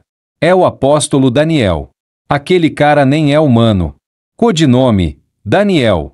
Sua profissão original era médico. Ele já foi chamado de presente dos céus, um médico genial, mas no segundo ano causou um acidente médico e desapareceu. E 4 anos atrás, na cidade C do país G, um policial terminou o turno e voltava para a delegacia. Ao se aproximar da entrada, notou algo estranho. Parecia que alguém estava estendendo roupas bem na porta da delegacia. Mas quando chegou mais perto, seus olhos quase saltaram de horror. No choque, ele acabou sofrendo um acidente de carro.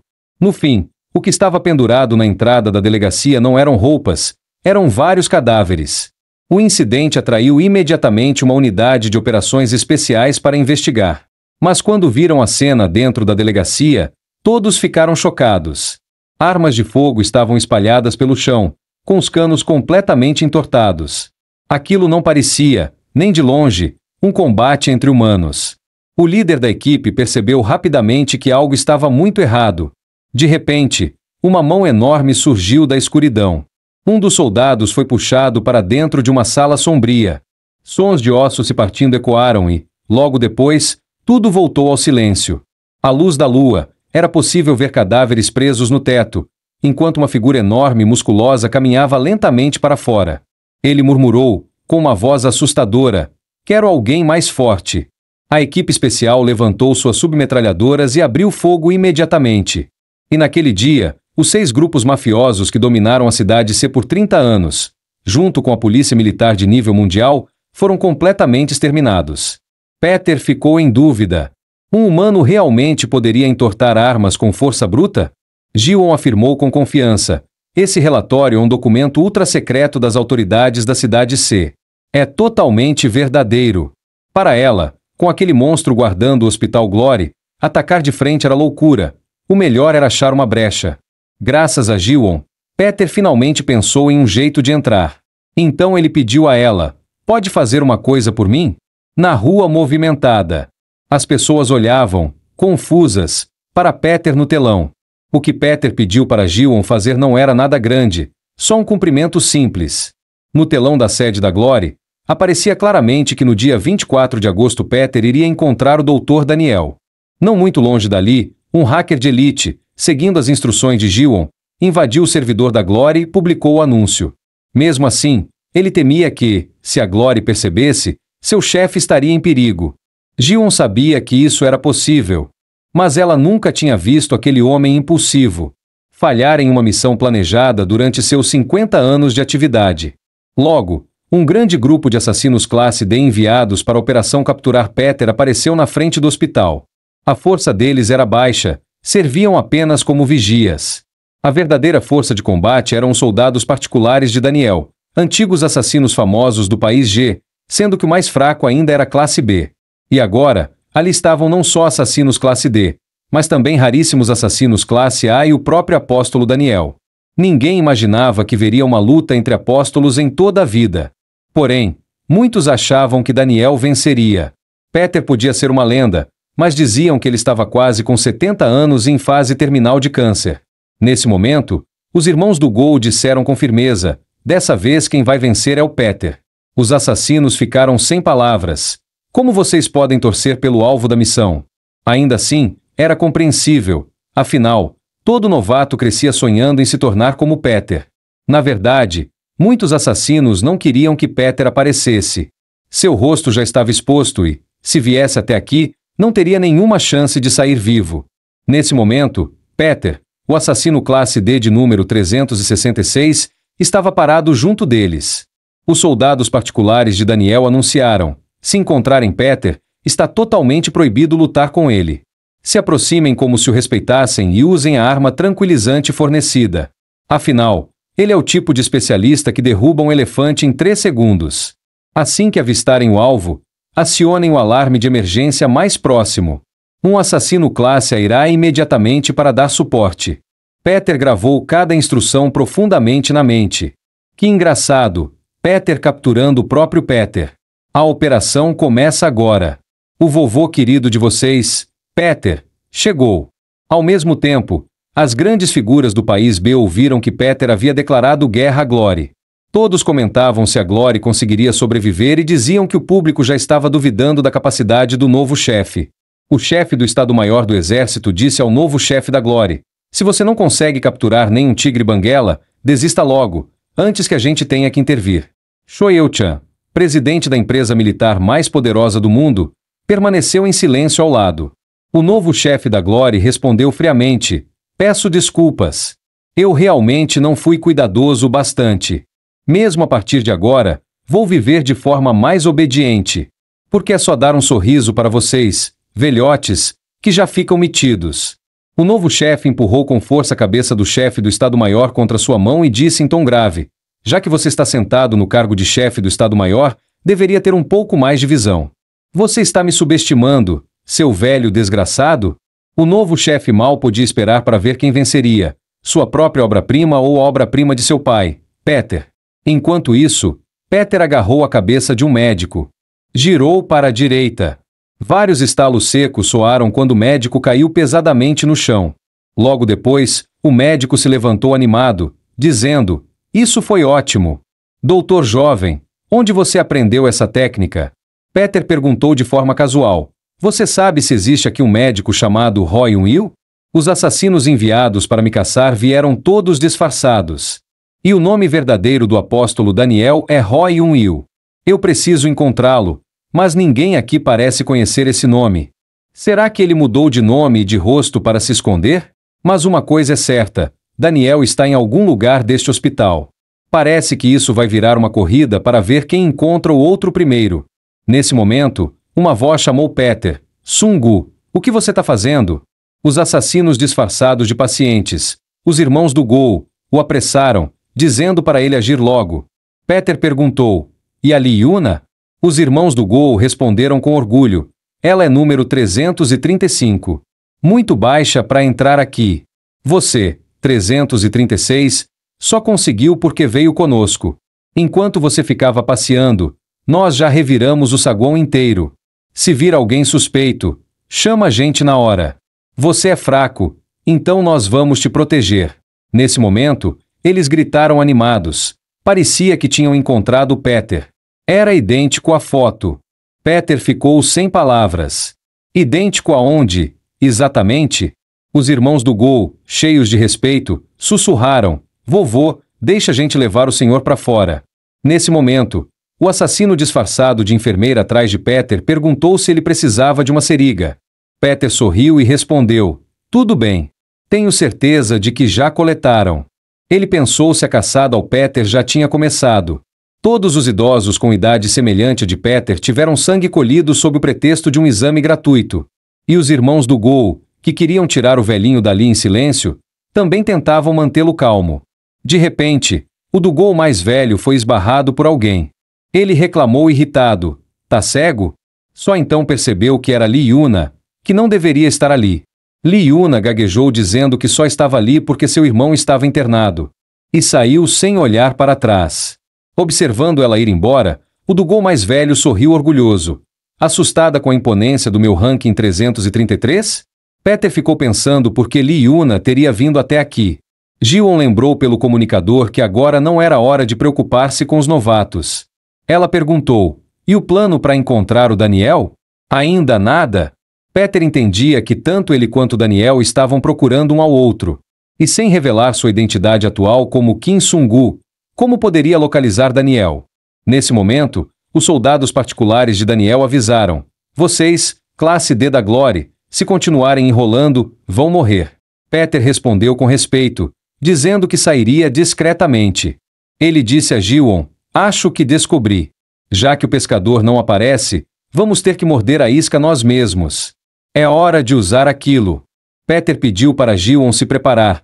Eles estavam prestes a agir. Ji-won sorriu e disse: Nossos garotos também estão precisando praticar um pouco. Pouco depois, Peter se preparou e entrou na sala de cirurgia. O assassino classe B chamado Black Bru perguntou desconfiado: Quem é você? Peter respondeu que era Kim Sung-gu, o assassino classe D responsável pela cirurgia daquele dia. Black Bru mandou ele sair para procurar o Peter, e Peter respondeu: Mas a pessoa que eu procuro não é o Peter. Ele perguntou com calma: Onde está o apóstolo Daniel agora? Black Bru estranhou. Por que um mero classe D falaria o nome dele? Peter respondeu friamente: Eu nem espero que vocês respondam. Mas quando um assassino pergunta por alguém, só existe um motivo. Ele quer matar essa pessoa. Black Bru sorriu animado. Perfeito. Eu estava entediado mesmo. Momentos depois, outro assassino correu para chamar o professor, pedindo que ele olhasse o que tinha nas mãos. Era a sala de cirurgia ortopédica no 3º andar do bloco leste. Daniel começou a rir.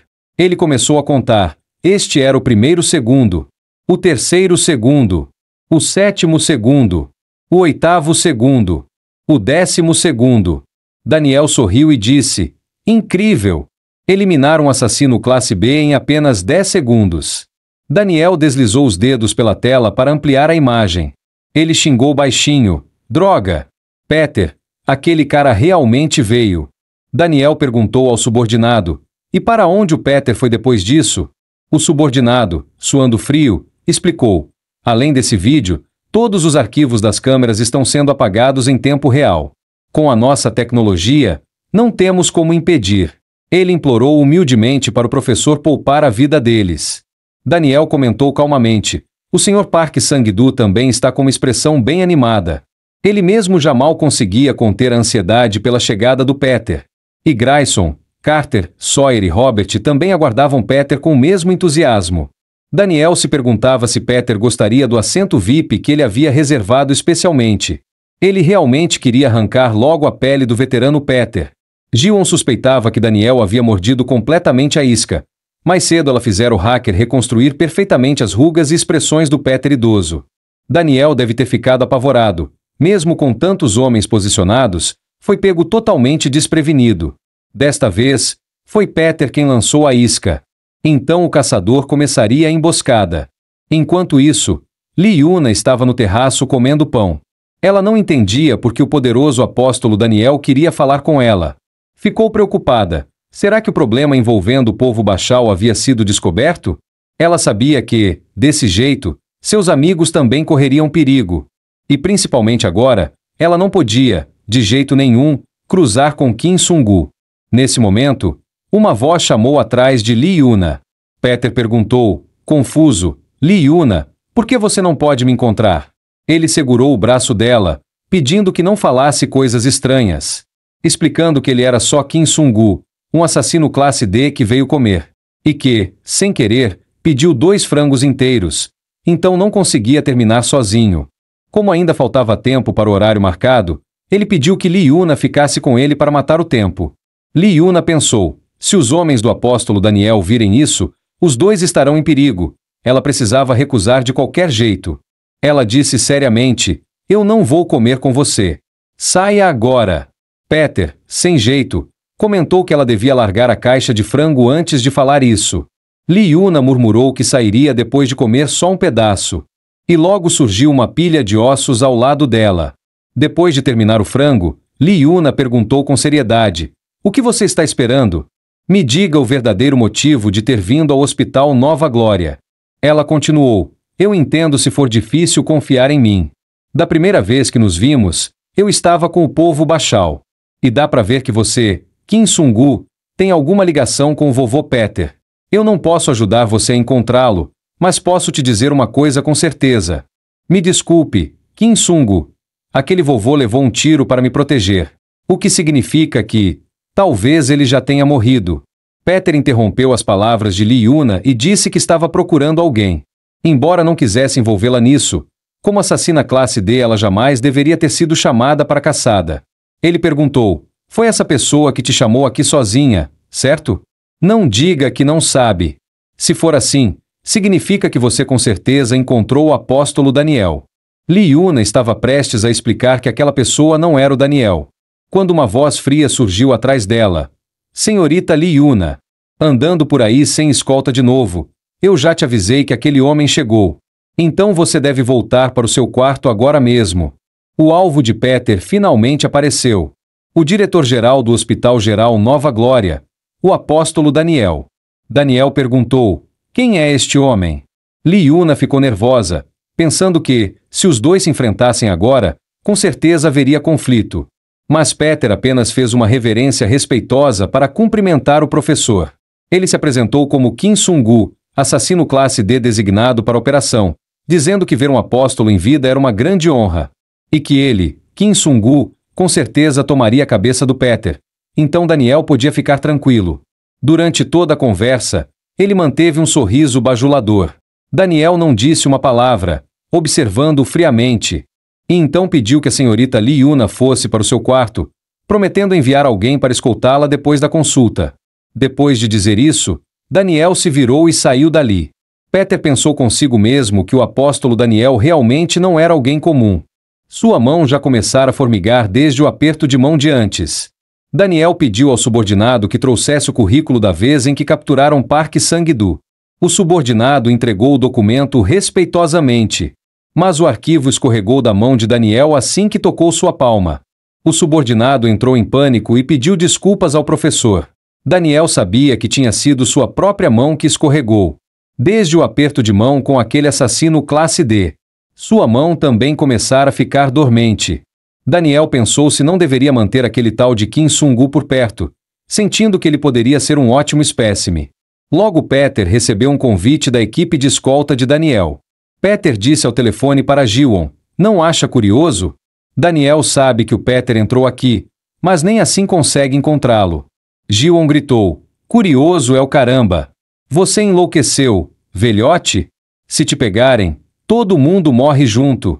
Peter desligou calmamente. Ele ainda não sabia o que era essa tal equipe de escolta. Então se levantou, pensando que descobriria quando chegasse lá. Um médico lhe disse, Prion classe D, você subiu rápido demais. Normalmente o professor não escolhe ninguém para a escolta. O médico entregou a Peter um cartão de acesso que permitia entrar em qualquer área do hospital. E disse para ele lembrar 3 regras ao servir aquela pessoa. Primeiro, nunca falar antes que o professor pergunte. Segundo, nunca questionar o que o professor faz. E terceiro, jamais recusar o favor daquela pessoa. Peter não fazia ideia do que favor significava, nem porque o médico estava tão tenso. O médico apressou. Vamos logo. O professor não gosta de esperar. O médico então disse respeitosamente ao professor que havia trazido o Sr. Kim Sung-gu conforme solicitado. Daniel respondeu calmamente, ainda bem que não se atrasou. Então vamos iniciar a consulta. Peter sabia que não seria fácil passar por isso. Os soldados pessoais de Daniel eram chamados de coveiros tipo C. Cada um no mínimo tão forte quanto um assassino classe D, eram estrangeiros impregnados de cheiro de sangue. Não pertenciam à glória, nem eram leais à glória. Mas seguiam apenas o seu rei, existindo unicamente para Daniel. Todo o hospital já agia conforme as ordens de Daniel. Todas as entradas foram fechadas e a rede de cerco estava se apertando. A coleta de sangue dos idosos compatíveis com Peter também havia terminado, e a análise levaria cerca de 48 horas. Por melhor que Peter fosse em disfarces, DNA não podia ser enganado. Os médicos assassinos sabiam que, sem rota de fuga, ele já era uma presa na armadilha. Capturá-lo era só questão de tempo. E Peter ouviu todo o plano com clareza. Mas ele sabia que Daniel não seria enganado tão facilmente. Durante a consulta, Daniel perguntou com gentileza sobre o estado do paciente. E organizou o plano cirúrgico como fazia normalmente. Peter não entendia. Se Daniel o escolheu como acompanhante, certamente tinha um propósito. Então por que fazer uma consulta inútil? De repente, Daniel perguntou se ele estava decepcionado por ser um acompanhante sem função alguma. E se era porque não havia demonstrado a dignidade que um apóstolo deveria ter. Ele mandou Peter segui-lo, dizendo que queria lhe mostrar algo. E em todas as plantas e mapas, aquele lugar simplesmente não existia. Peter não sabia em que andar estavam, nem o que havia no final da escada. Ele começou a se perguntar o que Daniel queria revelar. Logo, ele entendeu. Aquele homem tinha cometido coisas que ofenderiam deuses e humanos. Daniel disse com orgulho, aqui é onde realizo meus ideais. Ele perguntou se Peter tinha interesse em biologia. Ao saber que ele tinha conhecimento básico, Daniel sorriu, dizendo que isso facilitaria a conversa. Ele mencionou Darwin, dizendo que a evolução era guiada pela seleção natural e pelo acaso, mas Daniel disse friamente, Darwin estava errado. A evolução não vem de deuses, natureza ou acaso. Ela vem de mim. Ele afirmava que salvar os fracos e doentes era inútil, remover fraquezas, preservar força e cultivá-la era o único tratamento de valor.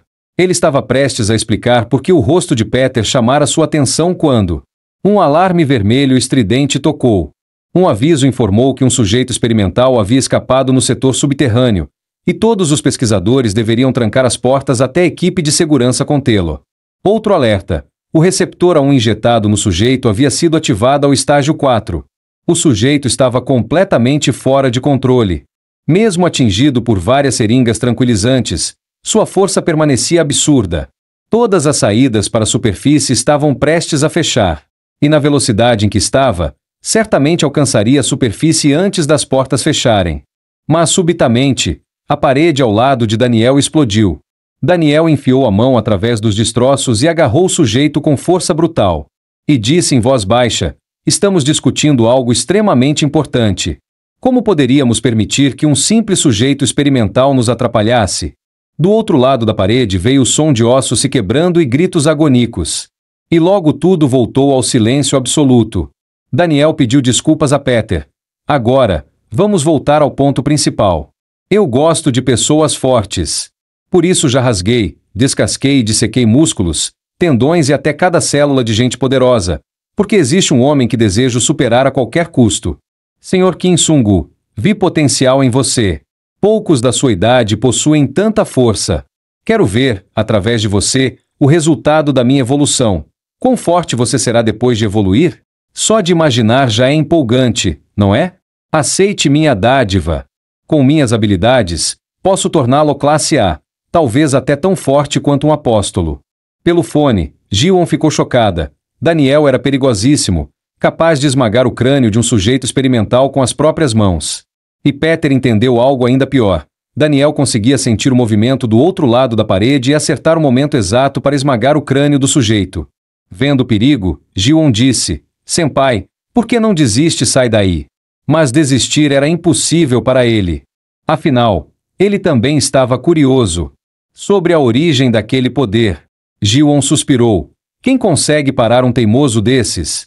Mas seu sangue foi analisado junto com o dos anciãos. Você vai ser descoberto cedo ou tarde. Peter respondeu que tinha um plano. Ele iria trocar os resultados. Já haviam passado 48 horas, então o relatório devia estar no quarto de Daniel. E ele pretendia entrar usando o cartão mestre dos acompanhantes. Ji-won reclamou. Você tá maluco? E se te pegarem? Mas ele sabia que isso não aconteceria. Porque tinha tempo de sobra. Agora eram 2 horas. Durante a consulta, ele calculou com precisão a duração média das consultas de Daniel, o que lhe dava 4 minutos e 30 segundos inteiros. E se fizesse a troca dentro desse intervalo, tudo daria certo. A consulta de Daniel prosseguiu normalmente, cada passo igual aos dias anteriores. Ele perguntou ao subordinado se o resultado da comparação do sangue do ancião estava pronto. O subordinado respondeu que o relatório já havia sido colocado no quarto dele. Mas, depois de comparar todas as amostras de sangue, eles não encontraram nenhuma que combinasse com a de Peter. Daniel achou isso interessante em condições normais. Algo assim não deveria acontecer. Um subordinado sugeriu: será que Peter estava escondido no teto ou algo parecido? Daniel mandou ele usar a imaginação, e se Peter já não tivesse mais a aparência que todos lembravam? Nesse momento, Peter ficou chocado. Ele havia calculado o tempo perfeitamente para invadir o escritório, mas Daniel voltou cedo. Daniel perguntou friamente por que um simples assassino classe D havia entrado no quarto sem o dono. Ele exigiu que Peter explicasse o motivo de estar ali. Peter sabia que Daniel repetira o mesmo padrão de consulta nos últimos 2 dias, mas ainda faltavam 2 minutos e 30 segundos para terminar. E de repente percebeu que aquele padrão talvez tivesse sido encenado de propósito. Seja insistindo para ele aceitar a dádiva, seja mostrando segredos subterrâneos, seria tudo um engodo para fazê-lo baixar a guarda? Daniel suspeitava dele desde o começo? Várias estratégias surgiram na mente de Peter. Então ele sorriu e disse: vim entregar isto ao senhor. Não sei o que é. O Dr. Hong pediu para entregar imediatamente. Mas Daniel o agarrou quando ele tentou sair, notando marcas de manuseio nas páginas. Nada parecido com alguém que não sabia o conteúdo. E perguntou friamente: por que está interessado nas amostras de sangue daqueles velhos? Alguém que diz não saber o que é este arquivo. Exatamente o que despertou sua curiosidade? O que você queria ver escondido no meu quarto? Se você não responder, só há uma conclusão. Peter o interrompeu e disse com seriedade: mesmo que tom de voz, comportamento, aparência e expressões possam ser falsificados, existe algo impossível de esconder. Sabe o que é? DNA. Se não conseguem capturar Peter, talvez ele já não tenha mais o rosto do velho que conhecemos. Fui arrogante demais. Querer pegar Peter me deixou cego por um instante. Perdão, professor. Deveria ter pedido permissão antes. Ele sabia, se Daniel o suspeitava, isso poderia virar vantagem. Como esperado, Daniel mandou ele levantar a cabeça. E disse calmamente: você sujou o rosto. Trabalhar duro é bom, mas não perca o porte de um membro da glória. Pode sair. Peter agradeceu e saiu. Daniel não imaginava que o que havia tocado era pele verdadeira. Não máscara, não maquiagem, mas pele jovem, eliminando assim a possibilidade de Kim Sung-gu ser Peter. Daniel esmagou o tablet na mão. Ele pensou: maldito Peter, onde você está se escondendo? Esse homem era o campeão berserker da arena subterrânea. Seu talento era o chute mortal, conhecido no mundo todo como as pernas mais fortes. Certo dia, Daniel perguntou: isso é verdade? Você realmente tem as pernas mais fortes do mundo? E então arrancou as pernas que tinham ganho esse título.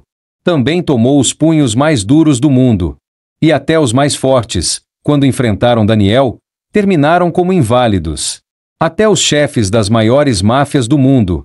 Daniel os fincou todos no teto, derrotando cada forte deste mundo. Mas, antes de morrer, todos disseram a ele: você nunca será o mais forte.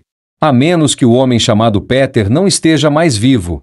Daniel ouviu esse nome inúmeras vezes. Já estava farto. Ele se perguntava quem era Peter de verdade e o que precisava fazer para encontrá-lo. Para se tornar o homem mais forte do mundo, Ele precisava encontrar Peter. Daniel concluiu que a última pessoa que viu Peter deveria saber onde ele estava. Ordenou que trouxessem aquela mulher. Logo, o funeralista classe A, Santos, encontrou Li Yuna. Ele a ordenou a ver o professor imediatamente, sem perguntas. Os irmãos do Gol ficaram chocados. Quem era Yuna para conhecer aquele homem? Daniel disse calmamente: Senhorita Li Yuna, talvez você seja a primeira a sobreviver sob as mãos de um apóstolo, um dos seres mais fortes, quase impossíveis de enfrentar. No começo, Daniel achou que Petra tinha poupado por impulso, mas depois de enfrentar o classe A Park Sang-do, Li Yuna também sobreviveu. Ela só sabia usar uma faca, nada especial. Como uma simples classe D conseguiu sobreviver? Yuna pensou: ele não tem provas, é só fingir que não sei de nada. Daniel então a pressionou: aconteceu um milagre com a senhorita Li Yuna? Nós, apóstolos, temos uma hipótese. Do esconderijo dos 8 até o quarto de Park Sang-do, Peter ajudou você. E como pagamento, você fez algum tipo de acordo com ele. Uma garota de orfanato, sem nada além do corpo, o que você poderia oferecer ao Peter? Não me diga que virou uma agente dupla? Daniel a interrompeu: não importa. Sei que você está presa à situação, já que não pode abandonar seu irmão. Ouvi que Yoo-jin tem hemofilia há anos. E os últimos 3 anos devem ter sido terríveis. Tão pequeno. Que pena. Mas eu posso salvá-lo. O soro de 4,5 bilhões desenvolvido pelo Hospital Glory pode curá-lo com uma injeção. Então, senhorita Li Yuna, você já deve saber a quem deve ajudar. Peter disse que virá me ver no dia 24 de outubro. E qualquer coisa que ele pedir para você fazer, você vai me informar.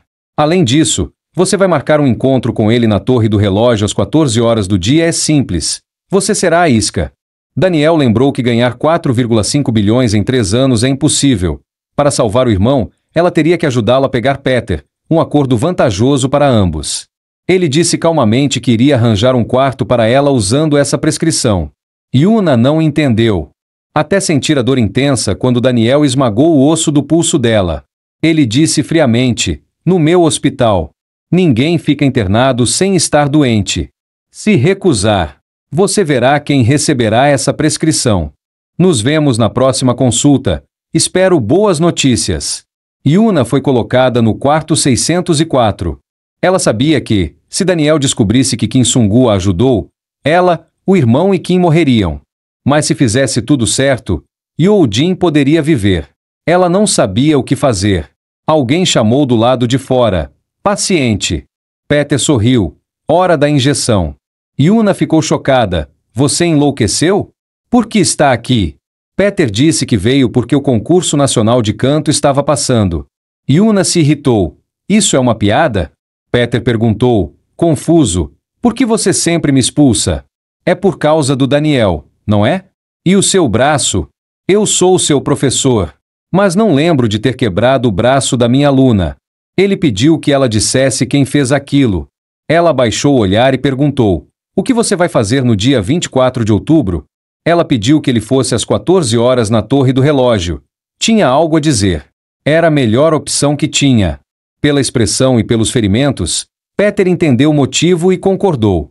As lágrimas de Yuna caíram sobre a foto dela com o irmão Yoo-jin. Ela perguntou ao garoto da foto, Yoo-jin, se o que estava fazendo era certo. Mas não tinha outra escolha. O dia 24 de outubro chegou rápido. Daniel esperava por esse dia há muito tempo. Pois hoje era o dia em que Peter havia prometido encontrá-lo. Daniel já mal conseguia conter a ansiedade. Então perguntou a Li Yuna: onde Peter está agora? Yuna ficou em silêncio por um momento e disse que ele provavelmente estava a caminho. O ponteiro da torre do relógio logo marcou 14 horas. A expressão de Yuna ficou distante. Naquela noite, Yoo-jin ligou para ela. Depois de ver a foto do perfil, perguntou animado: Mana, você tem 3 namorados? Yuna suspirou e explicou que eram só amigos. Yoo-jin disse que queria jogar futebol com os amigos dela. E que queria ir com eles ao campeonato internacional daqui 3 anos e torcer pelo país. Yuna prometeu que o levaria. Mas Yoo-jin recusou. Ele odiava andar de avião, então preferia não ir. E achava as passagens muito caras. Yuna disse para ele não se preocupar com dinheiro e apenas se preparar para curtir o jogo. Ela já tinha encontrado uma solução. O médico disse que o novo soro tinha um efeito excelente, uma única injeção o curaria, então ele não podia falar negativamente. Segurando a dor no pulso, Yuna disse que estava com sono, deu boa noite e desligou. Ela não tinha outra saída. Essa era a melhor escolha que podia fazer. Então orou para que Kim Sung-gu cumprisse o combinado. O horário na torre do relógio já tinha passado das 14 horas. O sorriso de Daniel começou a desaparecer. Ele perguntou por que Peter não veio. O local marcado por Daniel e Yuna era a torre do relógio no saguão do hospital. Enquanto isso, Peter estava de pé sob a torre do relógio do parque, sem entender por que Yuna estava atrasada. Afinal, naquele dia ela tinha enfatizado claramente a torre do relógio do parque. Yuna sabia que, se Daniel descobrisse que quem matou os 8 não foi Peter, mas sim Kim Sung-gu, Kim certamente morreria. Agora os balcões, recepção e saguão estavam cheios dos homens de Daniel. Mesmo que Kim fosse forte, vir até aqui seria perigoso demais. Por isso Yuna torcia para que Kim Sung-gu tivesse fugido. Desde o momento em que o suspeito Kim Sung-gu apareceu, ela nunca deixou de desconfiar dele. Mas também foi a primeira vez que descobriu como era feliz comer ao lado de alguém. E a primeira vez que dividiu momentos felizes com alguém. A primeira vez que dependeu de alguém no momento de perigo. E Kim Sung-gu, você também foi o primeiro que tentou descobrir seriamente no que eu sou boa. E pensou de verdade por minha causa. Então como eu poderia trair alguém assim? Daniel perguntou friamente. Senhorita Lee Yuna, o que está acontecendo? A voz de Yuna tremia. Depois daquele dia, nunca mais vi o vovô Peter. Ele também nunca me procurou. Você disse que trataria meu irmão. Então eu menti. Eu realmente não o vi. Me desculpe. Ela caiu de joelhos, dizendo que não sabia de nada, mas que podia fazer qualquer coisa. Era boa em limpeza e vinha treinando. Então pediu que ele não machucasse seu irmão. Daniel disse sério. Senhorita Lee Yuna, no fim você não trouxe Peter. É lamentável, mas não há o que fazer. Eu terei que eliminá-la. Já que você não trouxe Peter, não tem mais utilidade. Nesse momento, o alarme de incêndio disparou, e o anúncio pediu calma e evacuação imediata. Os irmãos do Gol correram para fugir. Todas as saídas de emergência do hospital se fecharam ao mesmo tempo. Os do Gol que já tinham saído não faziam ideia do que estava acontecendo, enquanto muita gente ainda estava presa dentro do hospital. Daniel estranhou. Por que não havia cheiro de fumaça? Ele mandou seus homens verificarem. Yuna também estava confusa. De onde surgiu um incêndio tão repentino? De repente, a transmissão perguntou: Aluna Lee Yuna, por que você está chorando? Eu não já cheguei? Yuna ficou em choque. Kim Sung-gu, como você veio parar aqui? Ele retrucou. A gente não combinou de se encontrar na torre do relógio? Ele sabia que, se fosse um incêndio real, as pessoas comuns fugiriam para a área segura, mas ninguém ali estava tentando correr. O que significava que não eram funcionários reais nem pacientes, mas assassinos esperando a chance de matá-lo. Daniel ficou confuso com o eu nas palavras de Sung-gu e perguntou se ele tinha vindo salvar Lee Yuna. Daniel já sabia fazia tempo que Kim Sung-gu não era uma pessoa comum. Por isso tinha interesse nele. Mas quem estava ali agora eram membros da Sociedade dos Coveiros da Cidade C. Nos barracos distantes da Cidade C, quase nenhuma criança chegava a crescer. A maioria morria jovem. Como alguém morria lá todos os dias, chamavam aquele lugar de Vila dos Coveiros, onde a regra era sobreviver ou morrer. Sequestros, drogas, comércio ilegal. A Sociedade dos Coveiros, que controlava esses mercados sombrios, tornou-se a organização mais forte do país G. E hoje, os 100 sobreviventes mais fortes estavam ali. Daniel perguntou: e então? Tem confiança para enfrentar 100 de uma vez? Senhor Sung-gu, como eu disse antes, vejo o potencial em você. Ou seja, você é um filhote de tigre, sob meus cuidados, poderia virar o predador mais poderoso. Mas agora você não vence uma fera de verdade. Então pare com esses joguinhos infantis de amizade. Submeta-se a mim, e eu o treinarei direito. Kim Sung-gu não respondeu, apenas deu de ombros. Daniel entendeu na hora o que aquilo significava. 2 assassinos de classe B da Sociedade dos Coveiros saltaram, gritando com desprezo: você não vai durar. Filhote de tigre de classe D. Mas num piscar de olhos, os 2 arrogantes assassinos já estavam mortos. A cena chocou todos ao redor. Daniel não esperava que Kim Sung os matasse sem nem olhar para cima, e ainda com um golpe direto e fatal. Kim Sung perguntou a Daniel: "E agora? Você ainda me vê como um filhote de tigre?"